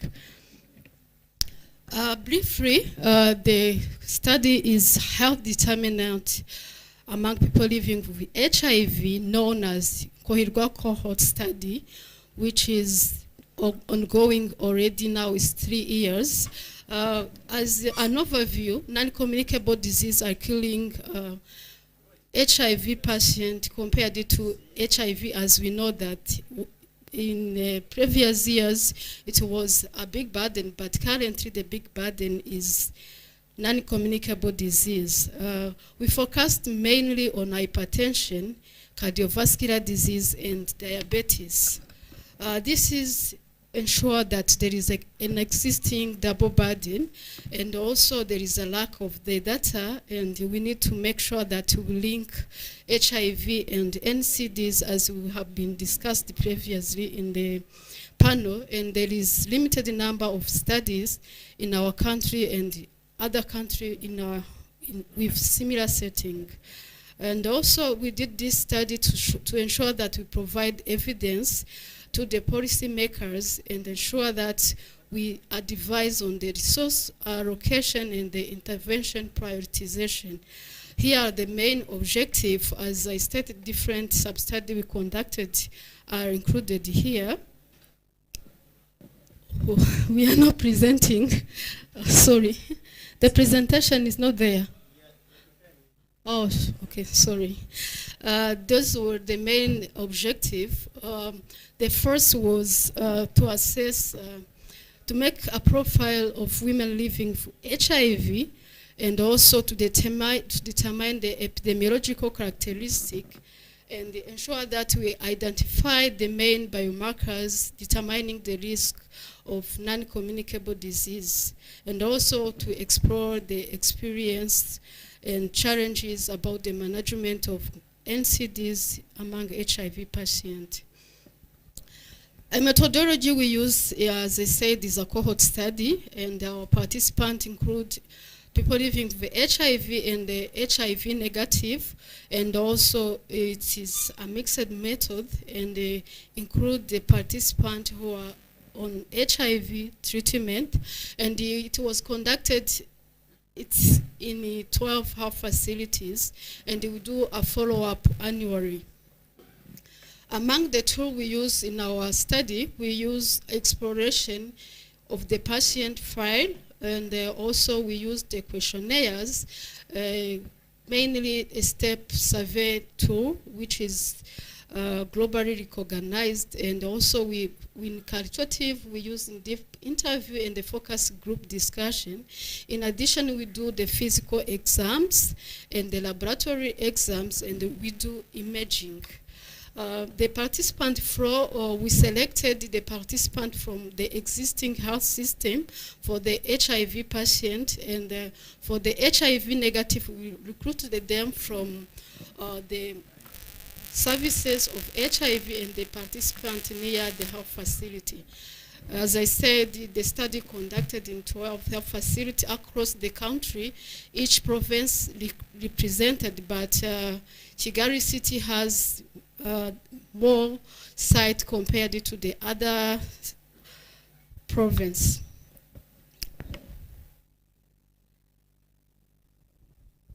Then in the laboratory tests we did, their lipid profile, and also we tested the other variables related to HIV, including the creatinine, alert, and ASAT. And in the advanced analysis, we did imaging through cardiology to ensure that we can screen the participant and ensure that if they have the risk to develop cardiovascular disease will be detected early. Before starting the study, we trained the participant and ensure that they do study smoothly, ensuring that good clinical practice will be followed and the other ethical practice. Regarding the baseline characteristic of the study, the mean age of the participant were 44 years among the HIV patient and 42 years among the HIV negative. The majority of the participants were female, and also the people who were ever smoked were more in HIV patients, and also in the people who drink alcohol, many participants were among HIV positive. The difference by HIV status, the people who are HIV were more widowed and having low education, and was working as a farmer or were unemployed. And regarding this cardiovascular disease risk factors, there were almost similar characteristics, especially for the body mass index. The overweight and the obese people were almost the same. And among the smoking, as I said, the people living with HIV were more smoker compared to the other people. I can stop by here and invite my colleague Ladislas to come and present on the knowledge, attitude, and practice finding, and also a qualitative study conducted findings. Thank you very much.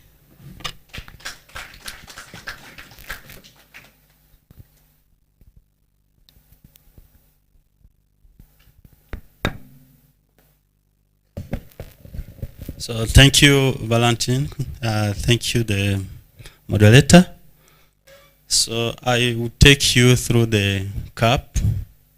We wanted to see and to find out what are the practice and the attitude regarding the NCD and HIV. So we did it in both HIV positive and HIV negative.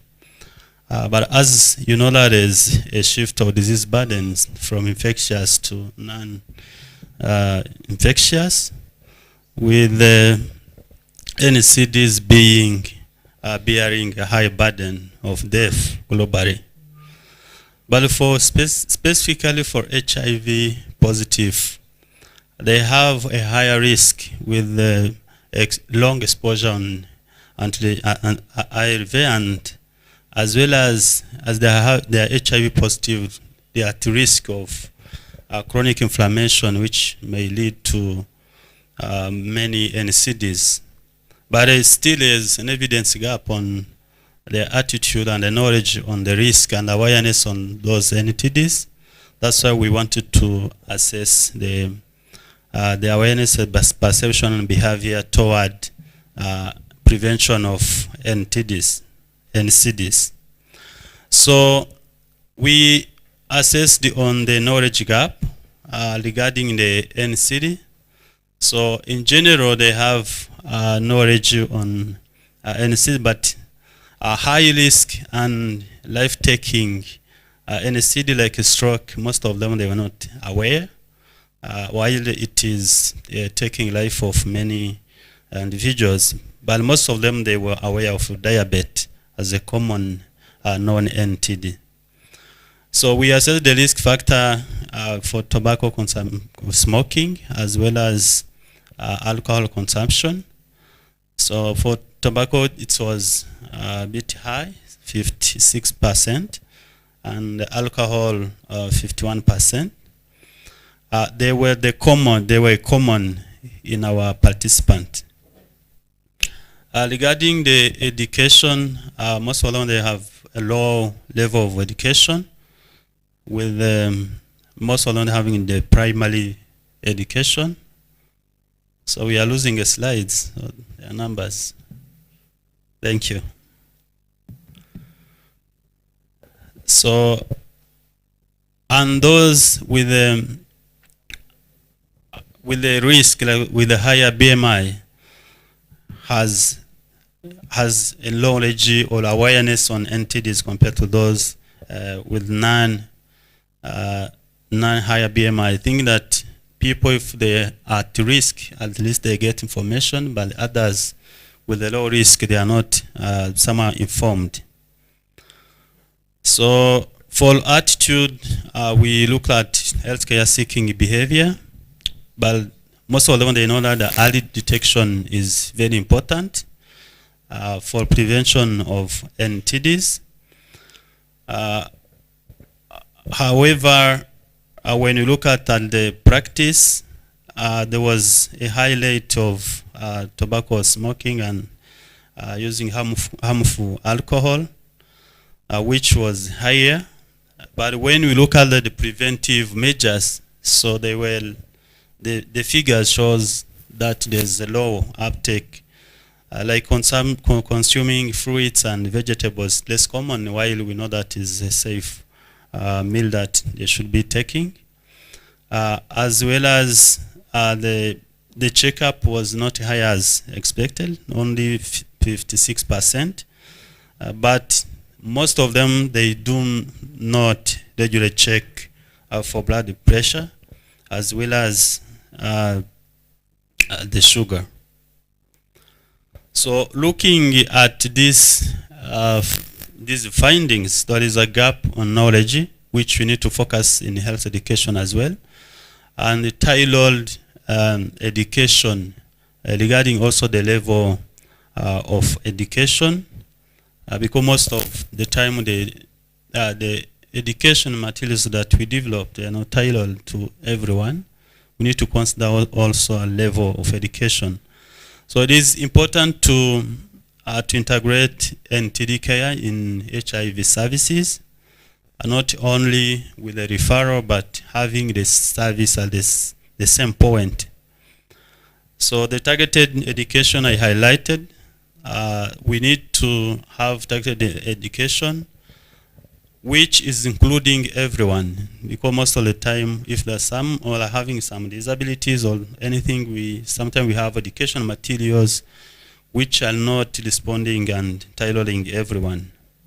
So we need to address the barriers. We know that most of the people living with HIV, they have even the economic burden. So adding the burden for NTD services cost, so it is a bit challenging, and it may affect the uptake of healthcare.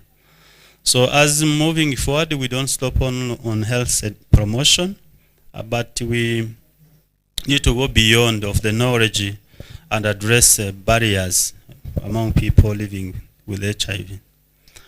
So as we're discussing on the integration of the services, we wanted to see and to find out the perception of healthcare providers, partners.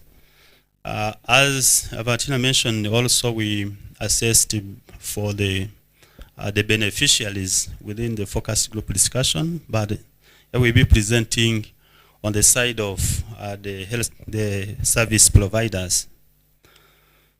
So we conducted a qualitative study, and we included development partners, civil society organization, healthcare providers, and the central level implementers. In total, we conducted 49 in-depth interview.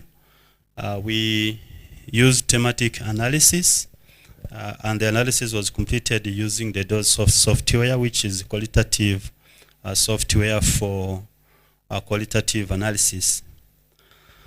So mainly these are the themes that we got from the findings.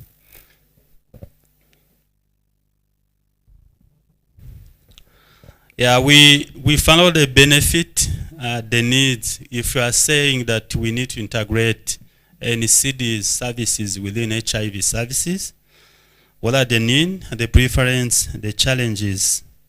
So the benefit, you know, that it is integrated. The integration that we are asking from here was to have a comprehensive service within the HIV clinic, not referring a patient from one service to another service.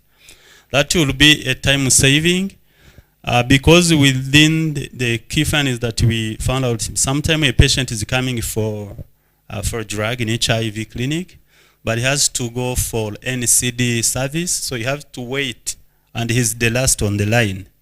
While he was also in the morning, he was the first in HIV, and he has to wait for as the last in HIV clinic, HIV services. That might take the whole day, even ending up by telling him to come back tomorrow, while he was looking for those services.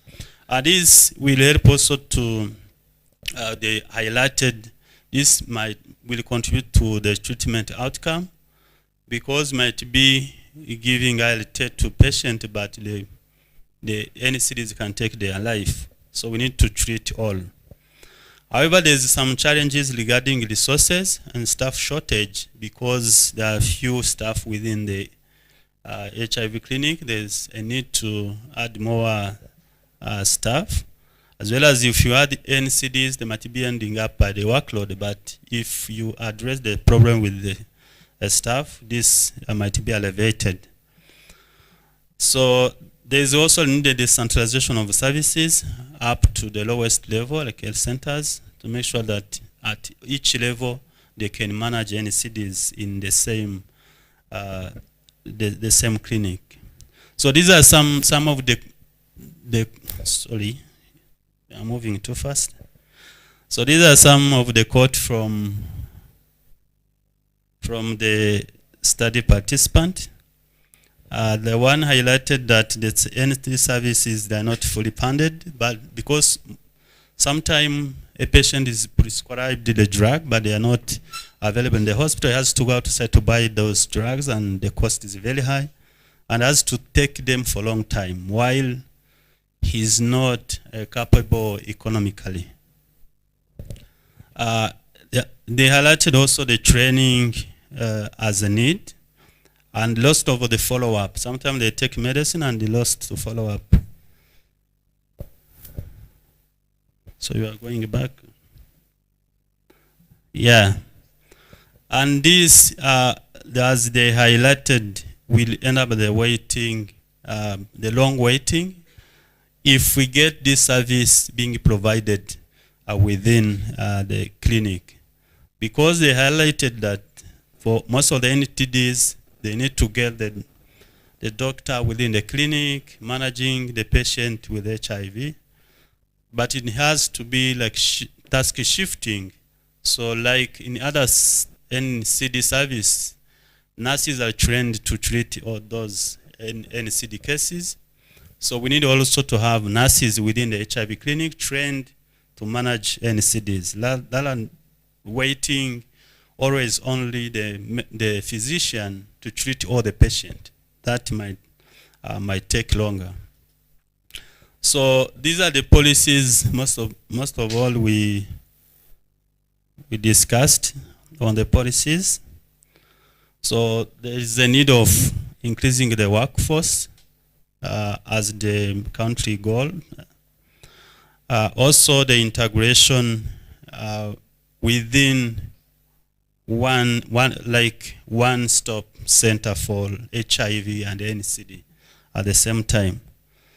It will help to reduce the vertical of fragmented services as highlighted in the previous presentation, to make sure that everyone is having a comprehensive service.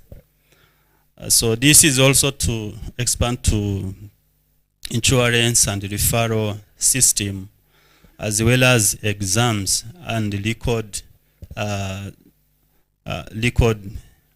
follow-up and others.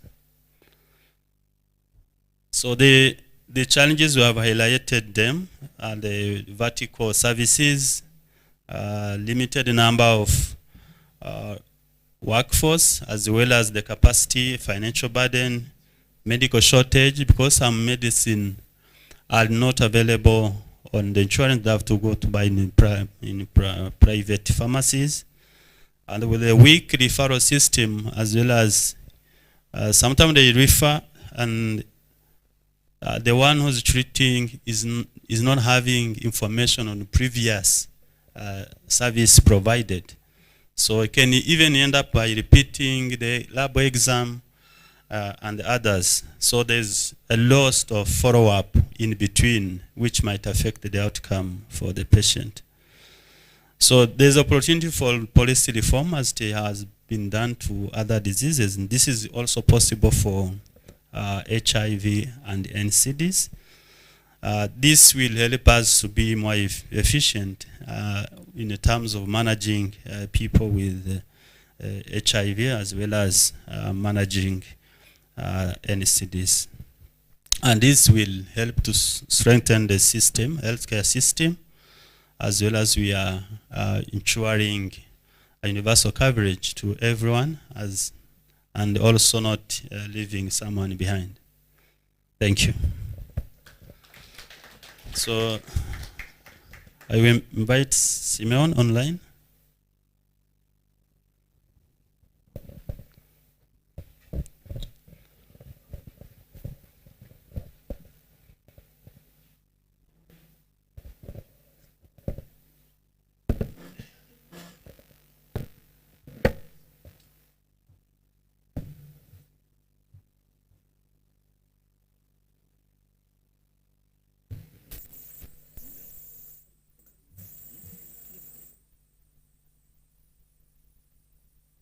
Are you getting me well? Yeah, it's okay. Welcome.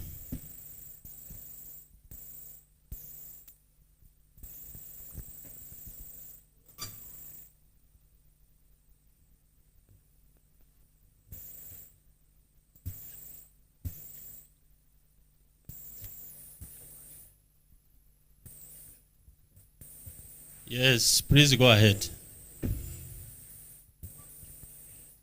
Okay, good. Can I see the slides? And I see like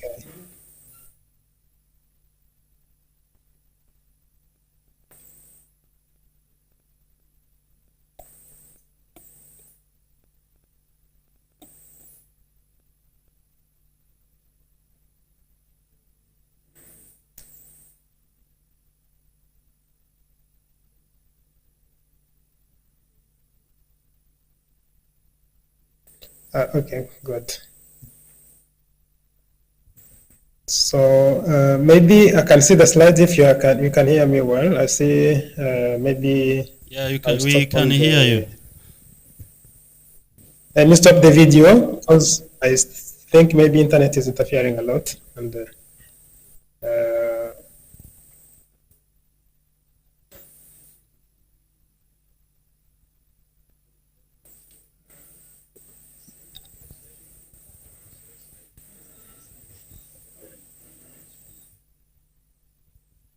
okay, do you want me to share the slides? I would think okay. Yeah, try to share your slide on your side and see. Okay.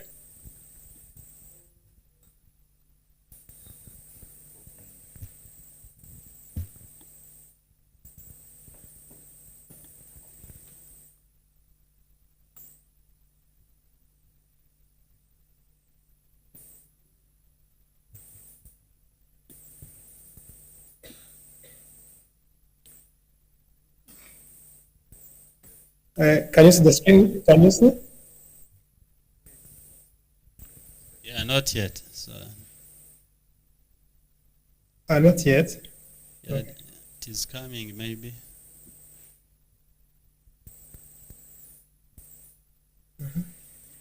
Now it's okay? You can see the slides? Yeah, no, not yet. Yeah, now it's okay. Okay, now it's okay.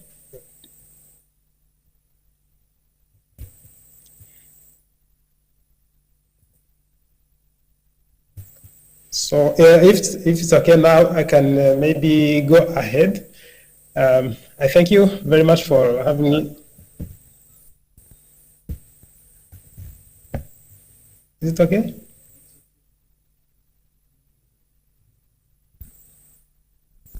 Yeah, it's okay. Please go ahead.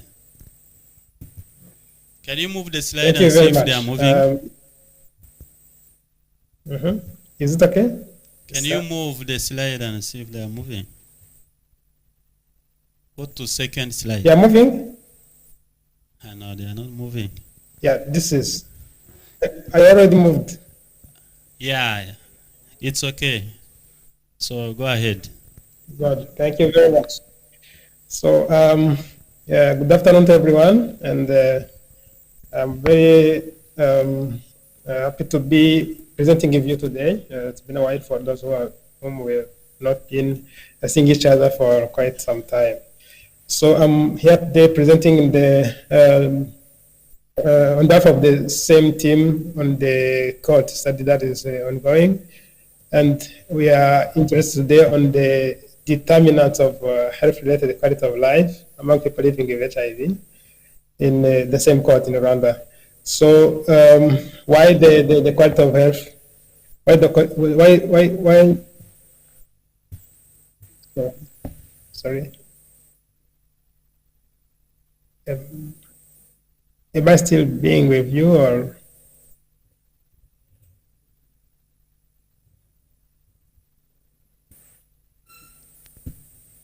Yes, we can see the slides. Okay, so you interrupt me if maybe you are disconnected because I'm not. I think internet is having issues, and I will try to be very quick as possible. I was saying we are interested in the quality of life, health-related quality of life among the people living with HIV, because it is like some authors are defining the quality of life of people living with HIV as the 495. You know, we have like 395 as targets as defined by the UNAIDS, but the fourth one is also like suggested by some authors and even from the UNAIDS end as the quality of life for those people who are being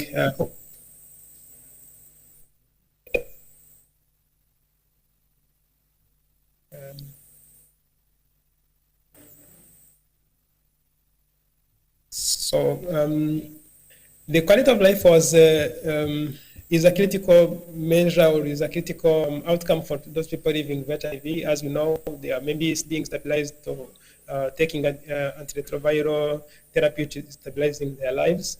But we have to know, as they are being stable biologically, if they are also doing it, if they are also being stable, or they are also being well. Their well-being is also being improved on the other sides, in other components of the usual life in their lives as they are moving forward. So the questionnaire we used is measuring two components principally, which is significantly influence the overall well-being of the people living with HIV. And it explores the physical health summary and the mental health summary scores, which how they are interfering, how they are linked with the quality of life among the same population. So it is mainly derived from the medical outcomes study, HIV health survey, which has been used extensively by many authors, widely. While there are also other tools that can be used for the same purpose to be evaluated, including even those defined by proposed by the World Health Organization. But there are also other tools that can be used. But here, the one used extensively or so commonly is the medical outcome study HIV health survey, which is comes as a 36 questionnaire long, but can also have a short version of 12 questions. So we employed this one in this cohort, but also taking a cross-sectional point. That was then we administered the questionnaires to the population selected, and it was for them to give self-reporting how they are feeling, how they feel how they can evaluate those components of life, how they are evaluating maybe their physical function, how they can evaluate their own function in the community, how they can evaluate their mental status, their mental health status, and then it's on a scale of 1 to 10. It's a scale of 1 to 10, which later on be estimated to between 0 and 100 to be then summarized as the physical health summary or physical or mental health summary. So that those 10 dimensions, which have to be summarized in 2 dimensions. So the medical outcomes study HIV health survey groups those 2 dimensions, those 10 dimensions into two dimensions, and again assess how those 2 dimensions are also linked or are also influencing the quality of life. For those, it also have to be maybe taking into the dichotomizing the quality of life, taking a cutoff of 3, and those who are estimating that they have a low, on a scale of 10, below than 3 is considered to be the poor, while 3 and above is considered to be a little bit good one. So we ran the regression, logistic regressions, to see how the physical, those summary, because that's considering the part of the physical health summary and the mental health summary, and logistic regression was showing some differences, especially for the mental health summary. We use the ARA software. I think those are the means. Those are the means and the median information we collected from those dimensions we are saying. You can see that the 10 dimensions, we can see hear from general health perception, how someone is perceiving her or his general health, how someone is perceiving maybe physical function, how someone is also on a scale of 10 again, as I said, and that all functioning maybe or social functioning, even the cognitive, and maybe someone someone experience pain. Does the person experience mental health and maybe experience of energy, feeling fatigue, health distress, and the overall quality of life in itself, how you evaluate yourself as you report it. And then all of those are summarized as the sum. They are being summed up under physical health summary score, and then mental health summary score, which I can see also the means on the medians and the mean, which are on this side.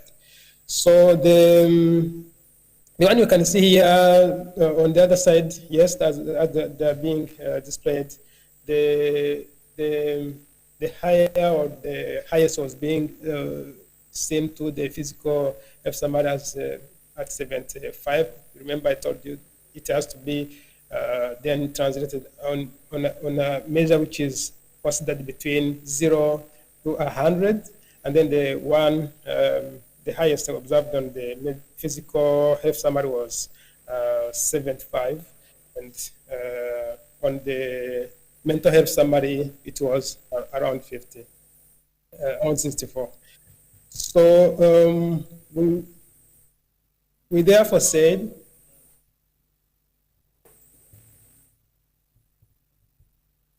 yes, for the logistic regression run, the physical health summary was not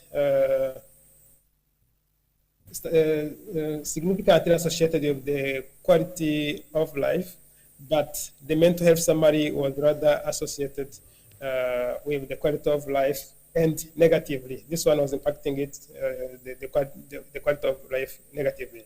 And I can also, I forgot to mention to you that this is an ongoing manuscript which is being still worked on. So we do not have like everything online, as we still have to work on it to be able to publish it.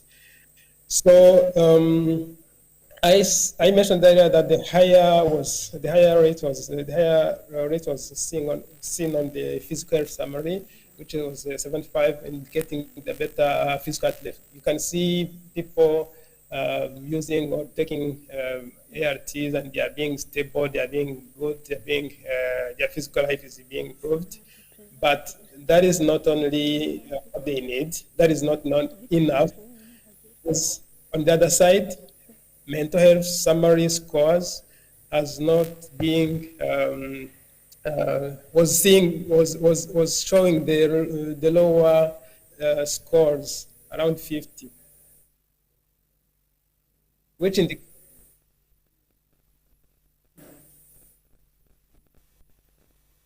indicates the greater challenges in mental health among people living with HIV. The quality of life that general health, physical function, role of function, or someone is role in the community or in the family, as well as in his environment, his or her environment.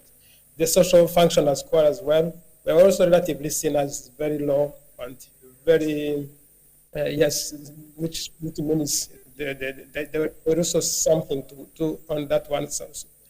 Remember, it is a self-reported score by the clients themselves, as how they evaluate it, how they see it on their side.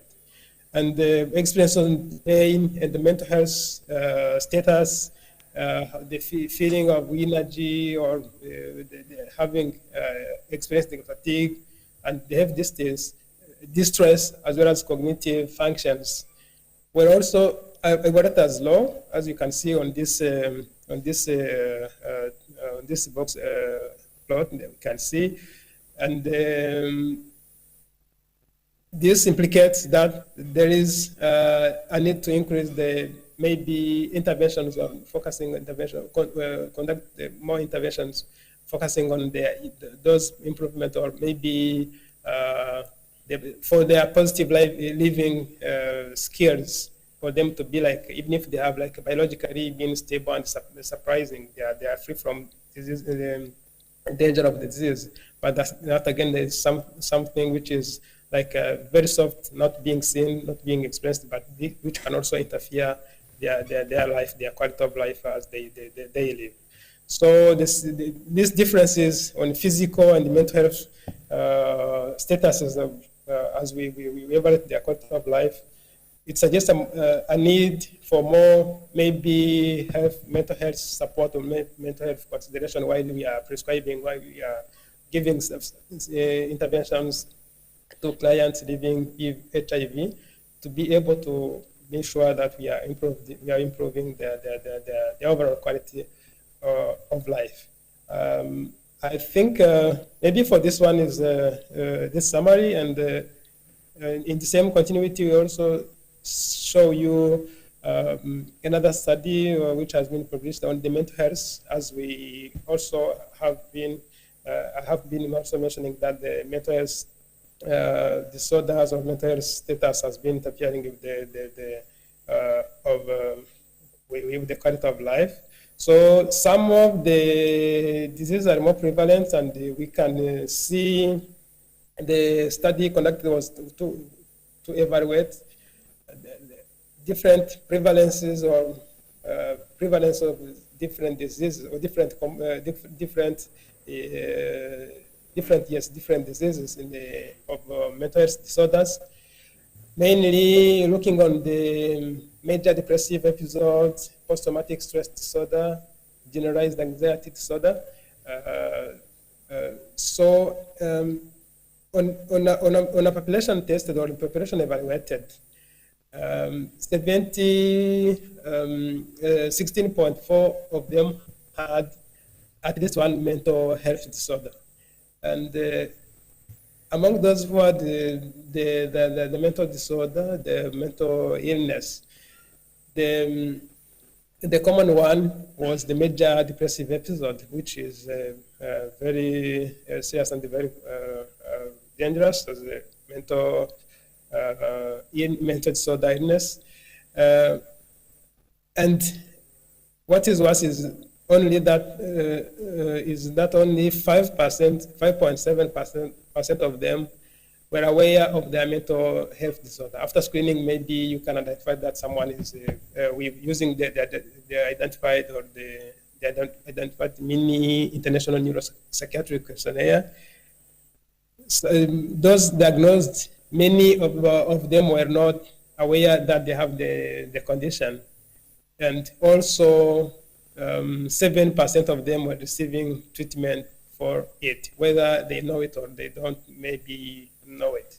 And we know it's also associated with another level of stigma, and people do fear to have like mental illness or mental disorder, and they can even claim to not have like any disorder, and it's like another level of complication or maybe difficulties for those people who are like physically fit, physically well, whom we can see, but they are presenting symptoms, different symptoms of the mental health disorder, especially for the major depressive episodes, or even generalized anxiety disorders. You would see on some of the factors, the risk factors that were associated with this were including the experience on HIV-related stigma and discrimination, which is also another task. Another task to keep increasing the awareness, or even teaching people or helping people how they can be well treated, well running in the. You will see in the other on this presented table in the paper, this one has been published in a journal, and you see even after adjusting different factors, you can see the p value remained still significantly associated with the yes, we are significantly associated with the mental illness. For those who are like self-reported, yes, having an episode or symptoms of mental health illness, and even for those who are currently having like a treatment of mental health, you can understand. And for those who are reporting negative feelings related to HIV status, their HIV status was also impacting those people, and maybe I feel like I'm having issues, I'm having negative insights on my status, and even those who experienced the stigma around from the community, again recording us to emphasize on the awareness, maybe education, and providing information how people should be treating others and how we should be mitigating the discrimination and the stigmatization from the families, from the community, and around our clients. Yeah, we know that there is an integration that has been mentioned several times, that the NCDs need to be integrated. Previous speakers have clarified it well, but we also have to include on the mental health among, when we are saying the mental health, the NCDs, maybe I think we do not forget also to include the mental health illness, because it is also another cross-cutting area which is not biologically being seen or cannot be measured biologically, but we can have those tools that can be used to estimate and how accompany the clients in our settings. So with some, maybe as a sum up with the recommendations or even some other insight, I think I mentioned some few of them as I was discussing. Yeah, routine screening is not yet still a practice or a regular custom to our providers. Sorry. Is there any problem?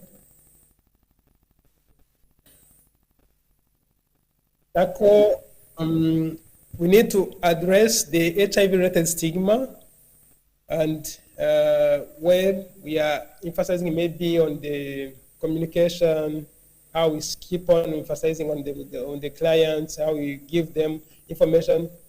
The clinics, we emphasize on the clients, but we forget that they are not coming with their families, and they are not coming with their surrounding one, and most of the time they receive the stigma in the community and when they are back from the health and the clinics. Lucky enough, maybe we do have also community interventions, which should be integrating, maybe addressing how people should be treating others, how they should be accompanying them instead of stigmatizing them.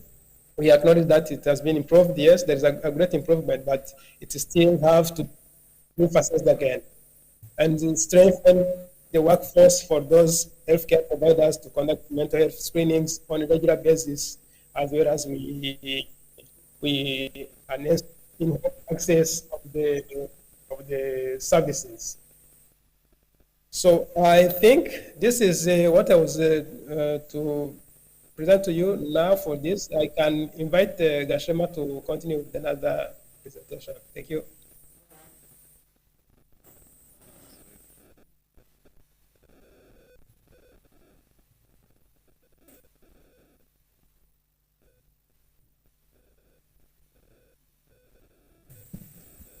Thank you very much, Dr. Simeon, for the good insights on mental health and the quality of life as we are welcoming Gashema.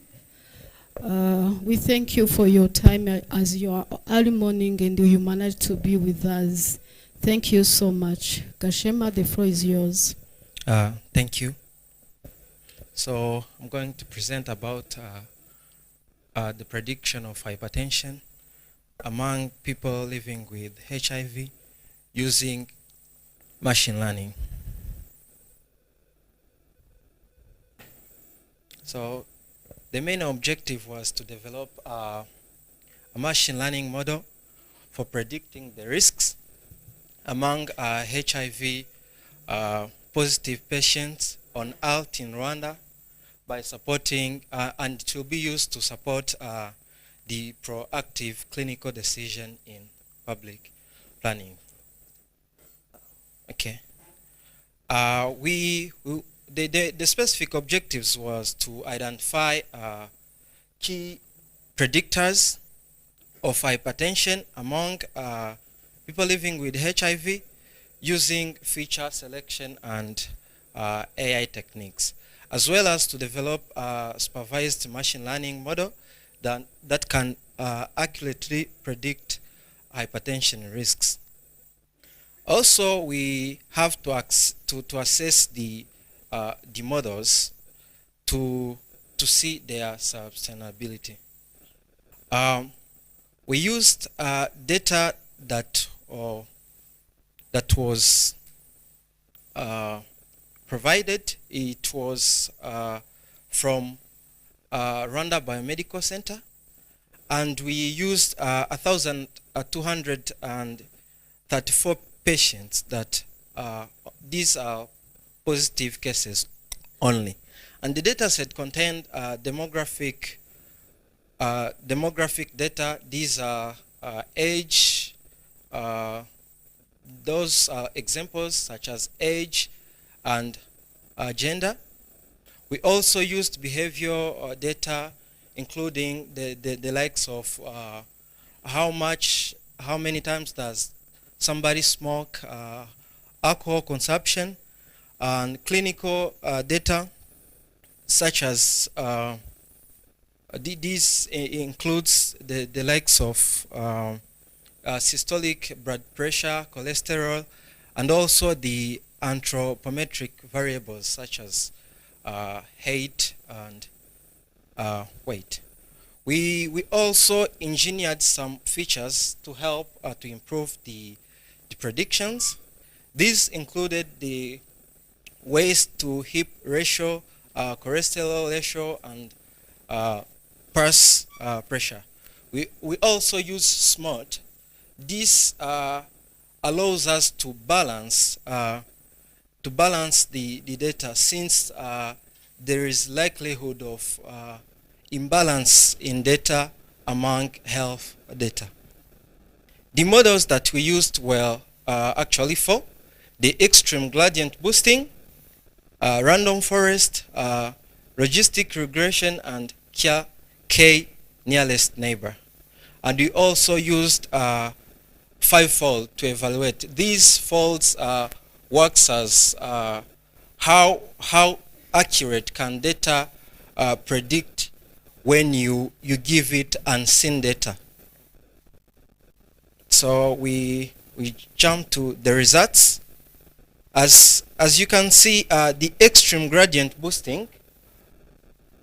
The extreme gradient boosting was the highest achiever. This is it's not only in our case, in health data, this is the go-to model. And also the logistic regression demonstrated a strong recall that indicates the good sensitivity in identifying true cases. We also saw that the K nearest neighbor showed balanced performance with a F1 score. This works like it combines the recall and the it's a recall and the precision. This uses to allow people not to give false alarms, like telling somebody that you are positive while not, and it helps to give the correct score. So as we can see, all the models are well performing well. A 90 plus result is good. It's predicting 90% predicting that this person is likely to develop hypertension or not. So as As the final slide, you can go up a bit. Yes. So we can integrate AI in hypertension scheming into HIV program. This can help us to predict the risks before, so that a person can be checked and prevented. And we can use models such as extreme gradient boosting in clinical decision, as well as extend the framework to predict other non-communicable diseases in people living with HIV cases, not only this hypertension. Thank you.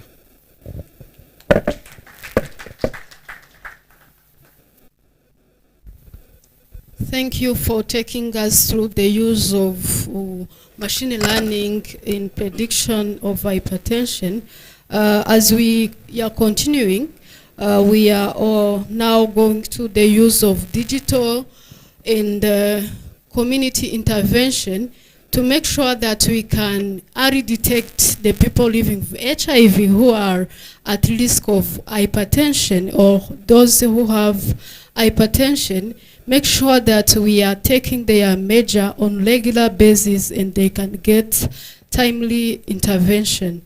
Here we used a developed application called Healthcare at Home. Is still in piloting. This model was developed in collaboration between the University of Ghent and the University of Rwanda. At the first time they tested it in the using the community health workers and the participants who are having hypertension. Then the next step was for us in cohort study to use it in testing if we can use the peer educators who are the role model for the other people living with HIV to test their fellow in their home instead of waiting for the monthly follow-up, or instead of waiting for getting screened in the community checkup, which is advocated and recommended by the Rwanda Ministry of Health. So the main aim of this application is to support in early detection and also to close the gap for the people who are detected late, and also those who have some crises. Like if you are regularly in the follow-up and you can end up find that you are falling with stroke. And this mobile health technology has also the rapid SMS. While the peer educator use it, it's connected with the health facility where the focal person for the non-communicable disease service can get an alarm, and then he can know that, or she can know that if a patient tested in the community, get a message, and he can follow up with that patient and make an appointment immediately to make sure that she can get or he can get an intervention. In our pilot, we trained 24 peer educators representing other peer educators from the site where Kohirgwa is implemented. Selection of the peer educators based on the familiarity with using smartphone, and for the taking measurement of blood pressure, we train them and we ensure that they understand well the linkage between non-communicable disease and HIV, mainly hypertension. Here is a flow on how we work. Mainly the people, the peer educator visits their fellow in their home. Then they take the blood pressure. Well, after taking the blood pressure measurement, they enter the data in the Healthcare at Home application. Before we wish to use the digital blood pressure machine which can transfer immediately the data to the application without the peer indicator to enter the data, but we didn't manage to get those blood pressure machine, but we hope maybe next we get those blood pressure machine. If the measurements are above or equal to 140/90, which is a standard for starting care allowing the participant on treatment, the application generates an alarm to the healthcare providers in NCD clinic, and then the NCD clinic profession can make an appointment to that patient for confirmation of the measurement taken by a peer indicator. Then after that, when they go to the clinic, they do confirmation of the result, or if they are not yet at the time of taking the treatment, they give them some information on how they can change like their lifestyle or other traditional risk factors to ensure that the cases cannot go to the next stage. Now, the current status for the implementation of heart care at home, we allowed 973 participants for the testing. In the testing, among those who were screened, 71% were the new case detected by those peer indicators. We can give a clear case about how this intervention were strong and was really timely needed. Among the trained peer indicators, during training while we are testing the application and how it can be applied, among the peer indicators, there were some who were testing each other. Then in the result, 2 of them were having hypertension and didn't know their status. One among them have 170/100 something, which was closer to the crisis and need immediate attention. As in our training, we were with the medical doctors who are in the cardiology. We take immediate action, try to check the other signs, and we connected with the health facility taking other measures because even at the health facility they confirmed that case, and then he started immediately the treatment. Currently he's stable. At that time he was stressed, and you know, if they told you that you have hypertension and at that stage, we know that after a certain stage, someone can have a risk of stroke. After that stress also, we try to give him counseling.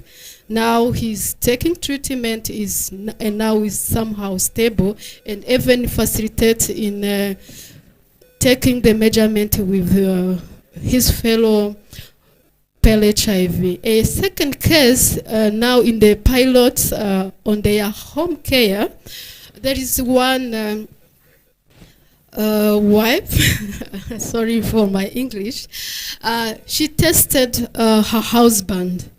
Then the measure showed that he has hypertension. But for party not to trust the result of her wife, it was really difficult. She tested her many times, but he didn't accept. Till the time when he was at work, he got a crisis. Then they took him to the emergency care. Then they find that the root cause was hypertension. When he reached at home, he told to her wife that, oh, what you do is real. In Kinyarwanda, I can say that nta muhanuzi wabo yaramupimye ntiyizera ibisubizo bye, ariko ari mu kazi agize ikibazo, nyuma ajya kwa muganga bakonfirma ko ikibazo yari yagitewe n'umuvuduko, bamutangiza imiti, nyuma abona gutangira kwizera ibyo umugore we yamubwiraga. Now bimeze neza mu rugo n'ubundi regular, kuko blood pressure machine bayifite, bagenda bitestinga nta kibazo, kumwe turindira ukwezi za blood pressure machine twabahaye barimo barayikoresha. This is some of the 2 cases detected in that piloting phase of heart care at home. Now the next phase is to continue the follow-up for those who are using blood pressure machine, but we are looking for more partner to train maybe more peer educators, share the blood pressure machine and also the smartphone, so that that intervention can reach to many people who are in need. Now I can go to another sub-study. I said we use the machine learning to predict hypertension. Also, there are existing models who are known worldwide. The one which is known, it's called Framingham Risk Score. It's a study which is almost more than 50 years. They developed an equation to predict the risk of developing cardiovascular disease in the normal population, but it is also used in the people living with HIV. With that prediction of cardiovascular risk, we mixed it with the prevalence and the correlate of dyslipidemia, which is among also the main risk of cardiovascular disease. Here, it's not there. How we classified dyslipidemia, and also, in addition to the dyslipidemia is a lipid abnormality which can be either having one lipid abnormality or more. Especially for triglyceride, high density protein, and also low density lipoprotein and total cholesterol. Then for high density protein, we separate the measures for the women and for the men. In addition, in our cohort, we find the people who have the composite dyslipidemia, where they have more than one abnormality. Then from the Framingham Risk Score, they categorize the participant in low, moderate, high, or very high risk. In the model, what is included, as Gashema said, they are the demographic information, especially age, sex, and also the lifestyle information, to make sure that if someone have a traditional risk factors, they cannot get left behind. Then in the prediction, we use the R and the Python to make sure that the model are learning well using those data. Here, these data are showing the abnormality for our participant. Regarding the dyslipidemia, in HIV and HIV positive participant and HIV negative, they were most similar. 61% in HIV. The total, and also it was 60% among HIV patient and 65% among HIV negative. Here the results show that the HIV negative, they have high dyslipidemia than the HIV positives, which is somehow contradictory to the other study. And classifying the risk, the more vulnerable group included the other old women and the widowed individuals, which show also that they are at high risk. And the socio-economic factors showed more the people with low education, informal employment, and the widowed status were more to be at the high risk of the cardiovascular disease. Other connected factors, including the smoking, alcohol use, and the clusters of obesity, showed that the people are at high risk. These figures show the difference between the HIV positive and the HIV negative on the prediction of 10 years cardiovascular. The majority of the people living with HIV were in moderate risk, and in HIV negative, the majority were in the very high risk. This shows us on how, where we can put more efforts. The key recommendation for the policy and also practice shows that we need a routine screening for the repeat profile and also assess the risk for cardiovascular disease. We have also to provide the service which is equity forecast, and also ensure that we have a multi-sectoral collaboration, because the health sector alone cannot prevent this burden of non-communicable disease. You know, their lifestyle and also their dietary and the other issues, which is not only in the health sector. Also, we need to emphasize on the gender response care, as we show that the women are need a longitudinal follow-up, as we are doing. This is among the first cohort. I can say there are other cohort, but having a large sample size and do different measurement is not familiar. So the next step for the study implementation, we conducted the baseline. The presentation we did is for the baseline data. We also completed the 1 year follow-up and 2 years follow-up. The cleaning of data, the data are ongoing, and also we are planning to do the 4 years follow-up. Why we are doing all those follow-up?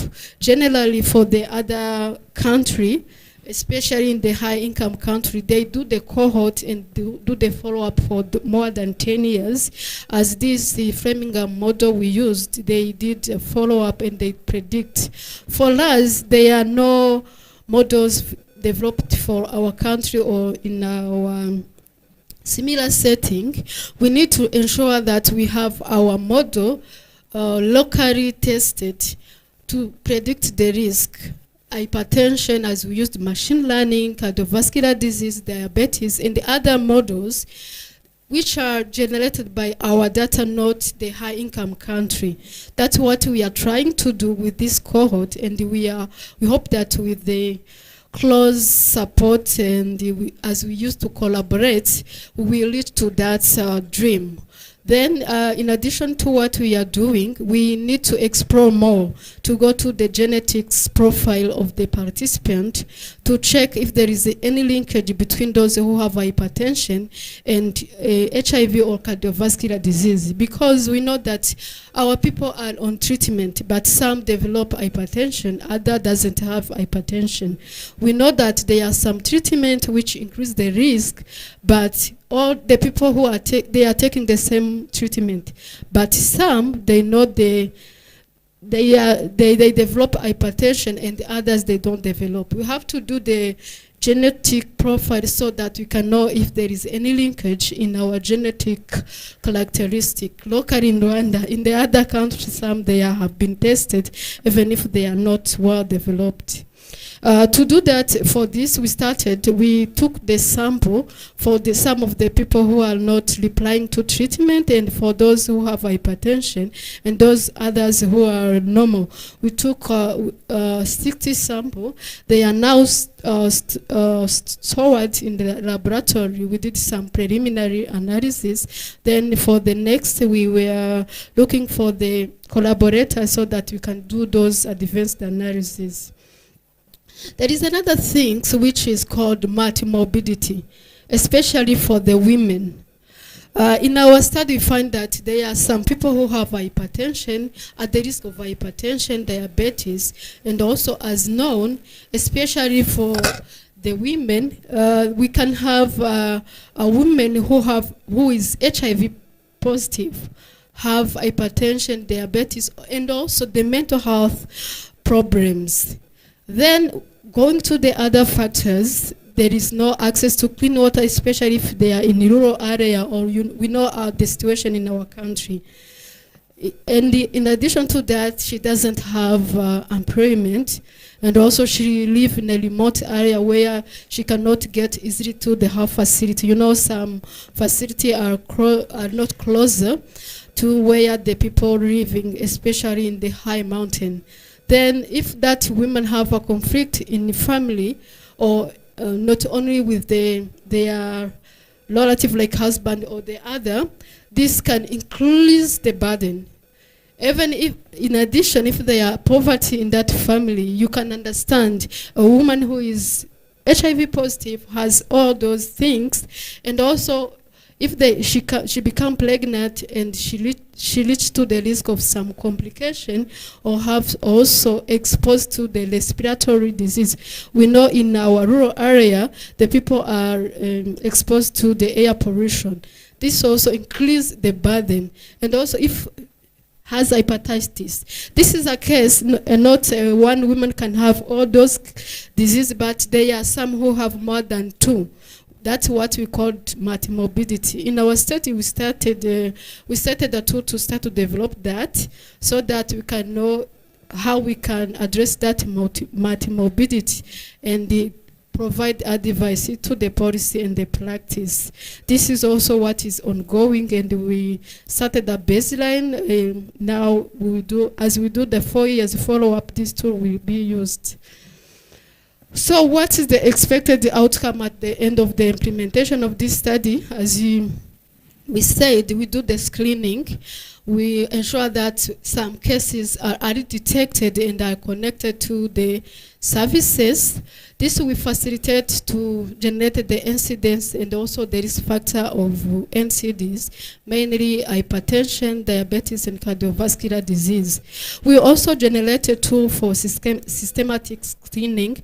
As we are developing more data, we see how we can generate that tool. And also we do the risk prediction as we started using the machine learning, and also they developed the models. With our data, we test if this model are applicable in our country. If not, we develop our own model. I thank you for your time. As the time is moving, I can say those implications, we talked about that more, either in our presentation and or in the previous panel discussion. And we cannot stop the presentation without acknowledging the funder, which is the National Council for Science and Technology, the technical support from different partners who are here and the other are not present, especially different universities, including Ghent University, Montreal University, Cape Town University, and the University of Rwanda, and also the CHIK who support us in the advanced testing. I didn't went into detail, but in the cardiology and the radiology, there are some imaging we do for eye detection of cardiovascular disease. Then also the health facility, which allows us to work closely with them and also to provide the technical support, because the data collection are done by the nurses who get the capacity breathing. We use them to use the tool, to use the red cap, and also even good clinical practice and different other things. Thank you so much for your time and attention, and we are looking forward for collaboration as we are moving to the next follow-up and even to the other analysis to make sure that we provide advice at the time to our Minister of Health and the other similar setting. This is the end of the presentation.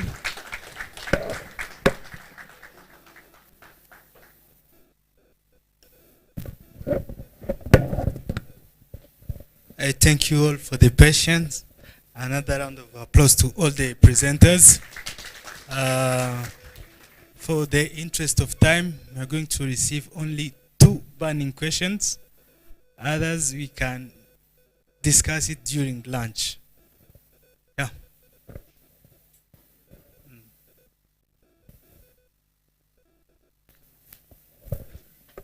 Thank you for the good presentation. My name is Rose. All presentation were good, and they are encouraging. and discouraging at the same time. I usually talk on behalf of what I would call patients or clients or whatever name.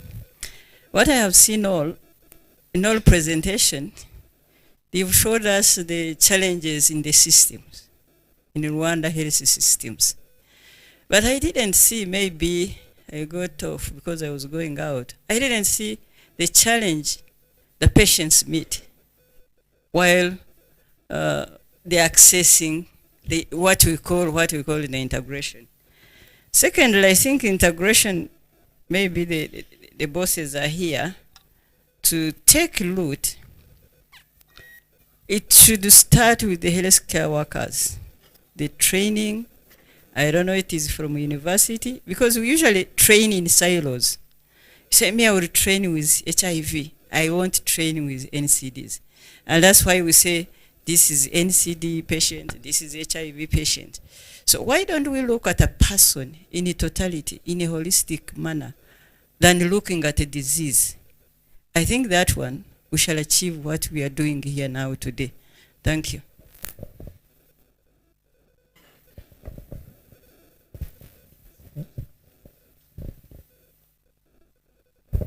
I thank you very much for the question. As I can say that we talked about that, we did not only focus on the challenge of the health system.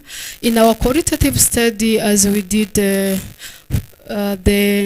interviews with the healthcare providers and even the focus group with the patient, Ladislas, can you talk a little bit more about what they told us? The healthcare providers told us their challenges, and also in the other analysis we will present more later. We are still doing the analysis about the focus group discussion of the people living with HIV about their challenge and what they are proposing. That analysis is still ongoing, but for the healthcare providers, we talked about it. Maybe Ladislas can talk a little bit on how they told us. Thank you. Okay. For the patients, we are still doing the analysis. Then for looking as to a person is one of the recommendations that we provided after doing the analysis on the dyslipidemia and also the prediction of the risk. We recommended to focus on a person, not as the HIV status or any other disease. Thank you so much.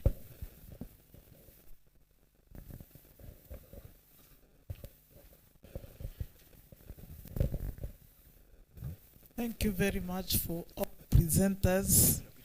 But mine will not be maybe a question which you need a response, but just to say, my sister say about integration at providers level, but let us see the whole system.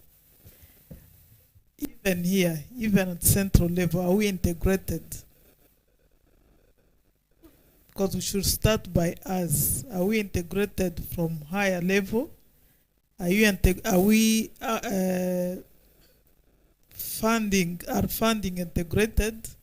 So because we not integrate down there, if you are not integrated at central level, I know it's a difficult one, but that's where it should start. Because when you are saying training of healthcare providers, which is integrated, but we have NCD training healthcare providers, we have HIV program training healthcare providers. So how we will integrate these healthcare providers who are scattered based on programs? So I think that's a reflection to see in our context, how can we integrate from a higher level, then down there it will be automatic. That's a reflection. I don't want a response.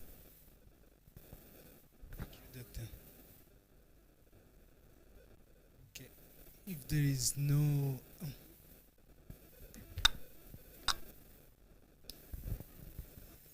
yes, thank you very much. I was just trying to think about that thematic, like what we have, synergizing HIV and NCD response. And I was trying to figure out the population. You know, mostly we have seen HIV among youth, among key population. We are looking at NCD among elders. And we are trying to combine the two. So, but NCD is still a global challenge to everyone, including HIV and non-HIV. And also we have challenges there. So if we are trying to do this, can we say we are limiting even ourselves to look at a bigger picture of the burden of those kind of diseases, right? Instead of, yeah, it's good to integrate, but it's also good to look at holistically what can we do for everyone to achieve this. We have seen like the risk was bigger into female, but yet we know that female are the most surviving at elder, you know, that may be a risk. So we know women are more in morbidity status, while male will be dying mostly because of these challenges. So I would like, we need to reflect what can be done, not only to look at these two because they are in different population status, right? And we need to think a way of really not leaving out any of these, but they are the global challenges we are facing now. The other comment I wanted to look at the models we have seen. If we integrate machine learning in these kind of situations, we may have challenges of overfitting because all these models may be better, but are really what will be improving the situation, right? Or can we target simple, that can be actionable, you know, with more result on table. So let us reflect on this. It's not a question, so like a reflection. When you are from here to that maybe situation, what can be done to enlarge the scope instead of, you know, trying to put things in a one box while it will be challenges emerging as well after.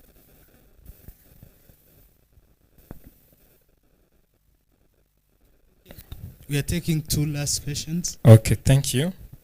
My view to this integration, as an advocate, I do suggest that at least let's start with the partial integration, not the full integration.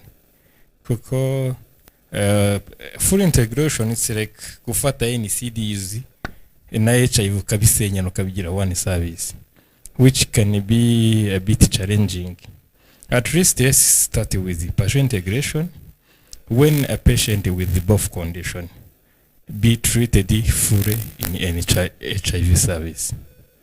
Then for that one, it will be easier for the healthcare provider to provide that holistic approach rather than sending patient to different NC services at different health care levels. Because sometimes there is a time ushobora gufata umurwayi afite a clinical appointment on a Monday at health center, then he has another clinical appointment at district level on Tuesday, and the same vital sign will be taken. One will be paid, another will not be paid. At least let's say half partial integration, patient with both conditions be treated at HIV completely. Then the national level will collaborate on data reporting and the medicine supply chain. That's in my view. Thank you.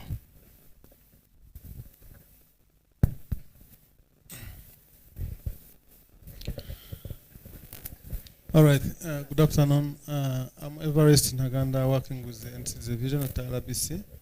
I think it's now a progress that even people at central level have started discussing about integration. I think, to me, we could rank as being behind the schedule in terms of integration, because when you are treating, you should treat a person, not when you are treating this, you will treat, I mean, when you are treating a person, you will treat him holistically. And that's when we should start, we should minimize politics in medicine and to start treating people.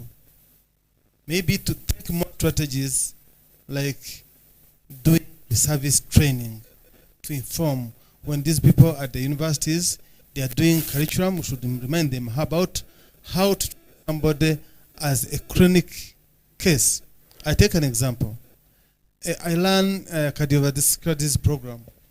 We can think about how somebody who has heart disease has a risk of developing mental health, diabetes, and so on. Likewise, somebody who has HIV can drop all those cases, being having all the risk factors around him like other population. So let us think how we can speed up treating that person. I have always discussed that somebody that has survived HIV ends up dying with stroke or any other NCD-related disease. So we need to think about how we can, and what is needed is just orienting those people in the facilities. They are nurses, they are doctors, they have been trained to treat people, not to treat a disease. It's a matter of reminding them. Bearing in mind that, taking an example of hypertension, it's a vital sign.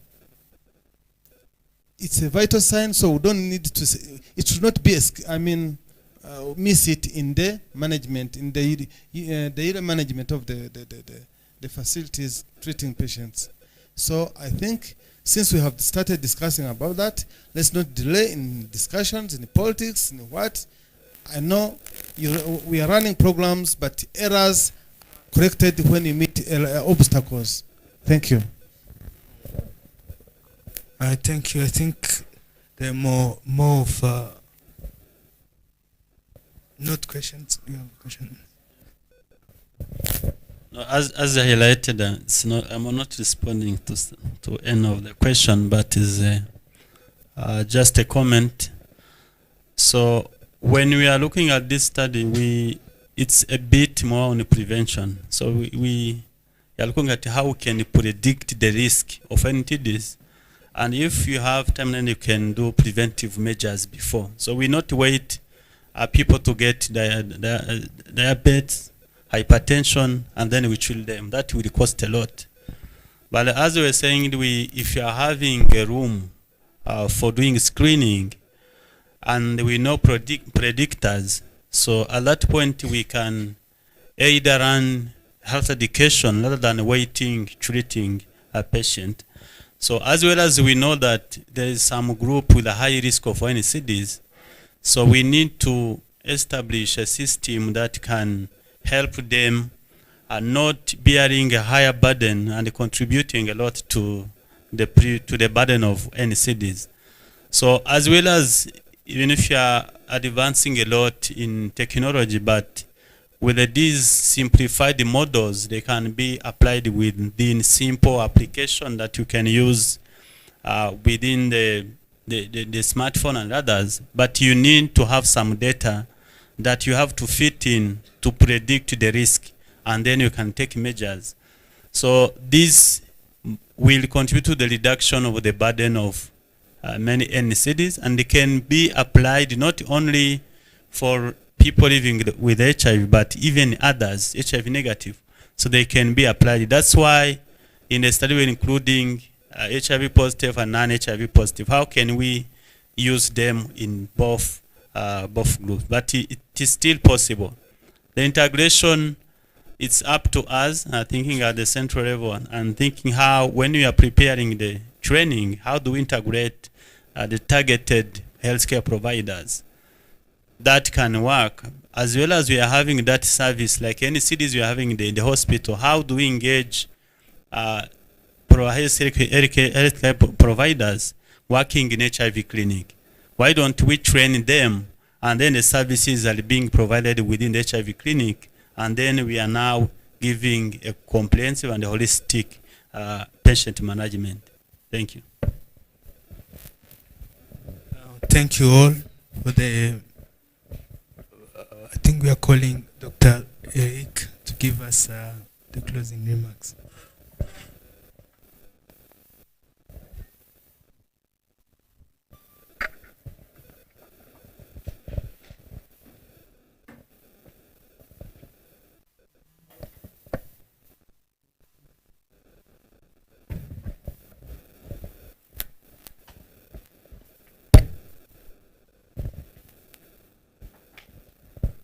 Good afternoon again.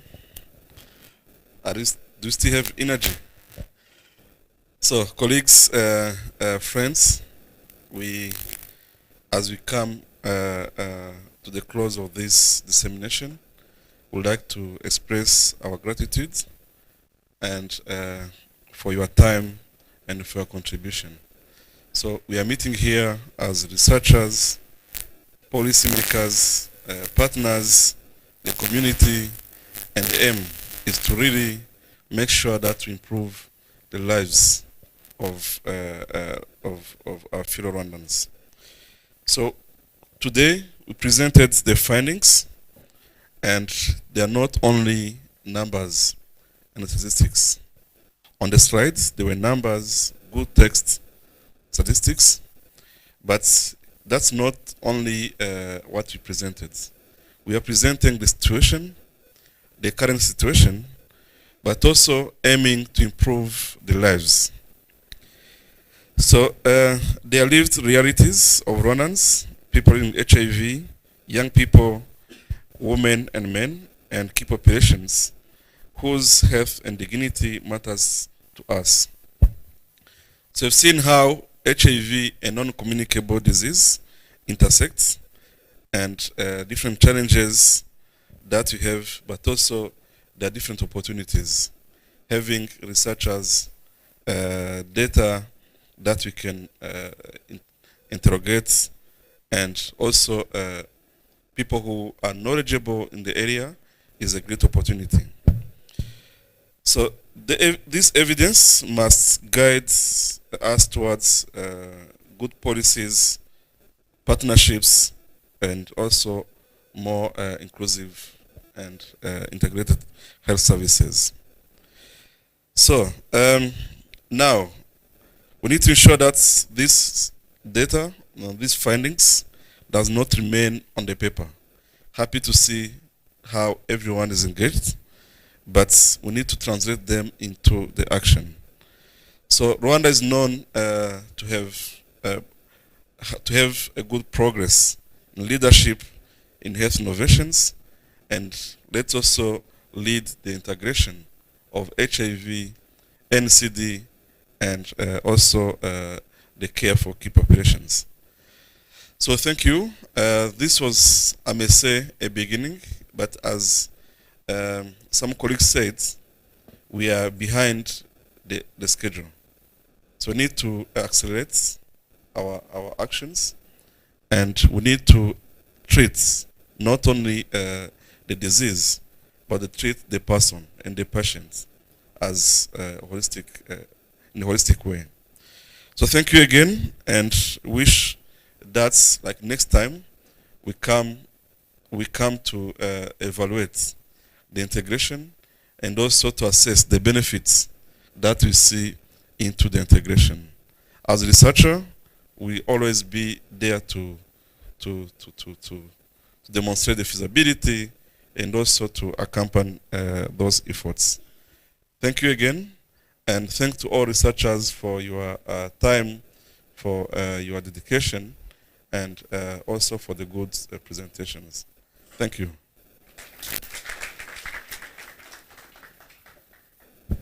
There is no other session. We are just going for a group photo and then next to lunch. I think we can do it quickly. Kwegera imbere tugafata ifoto.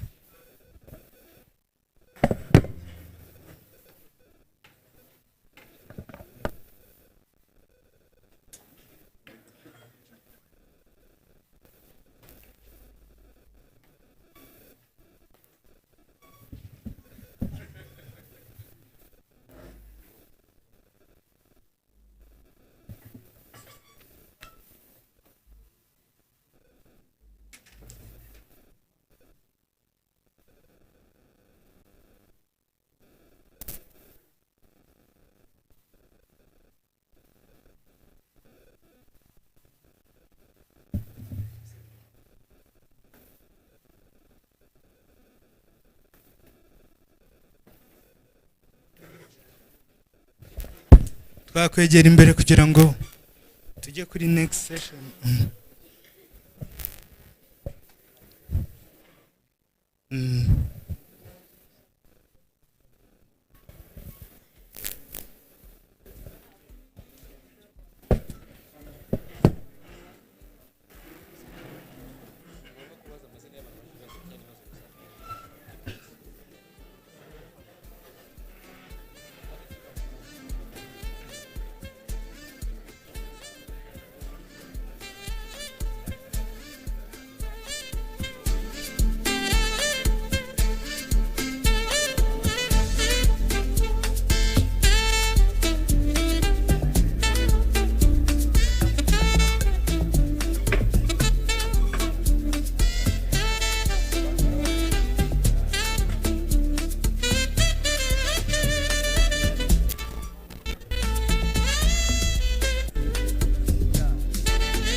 Thank you.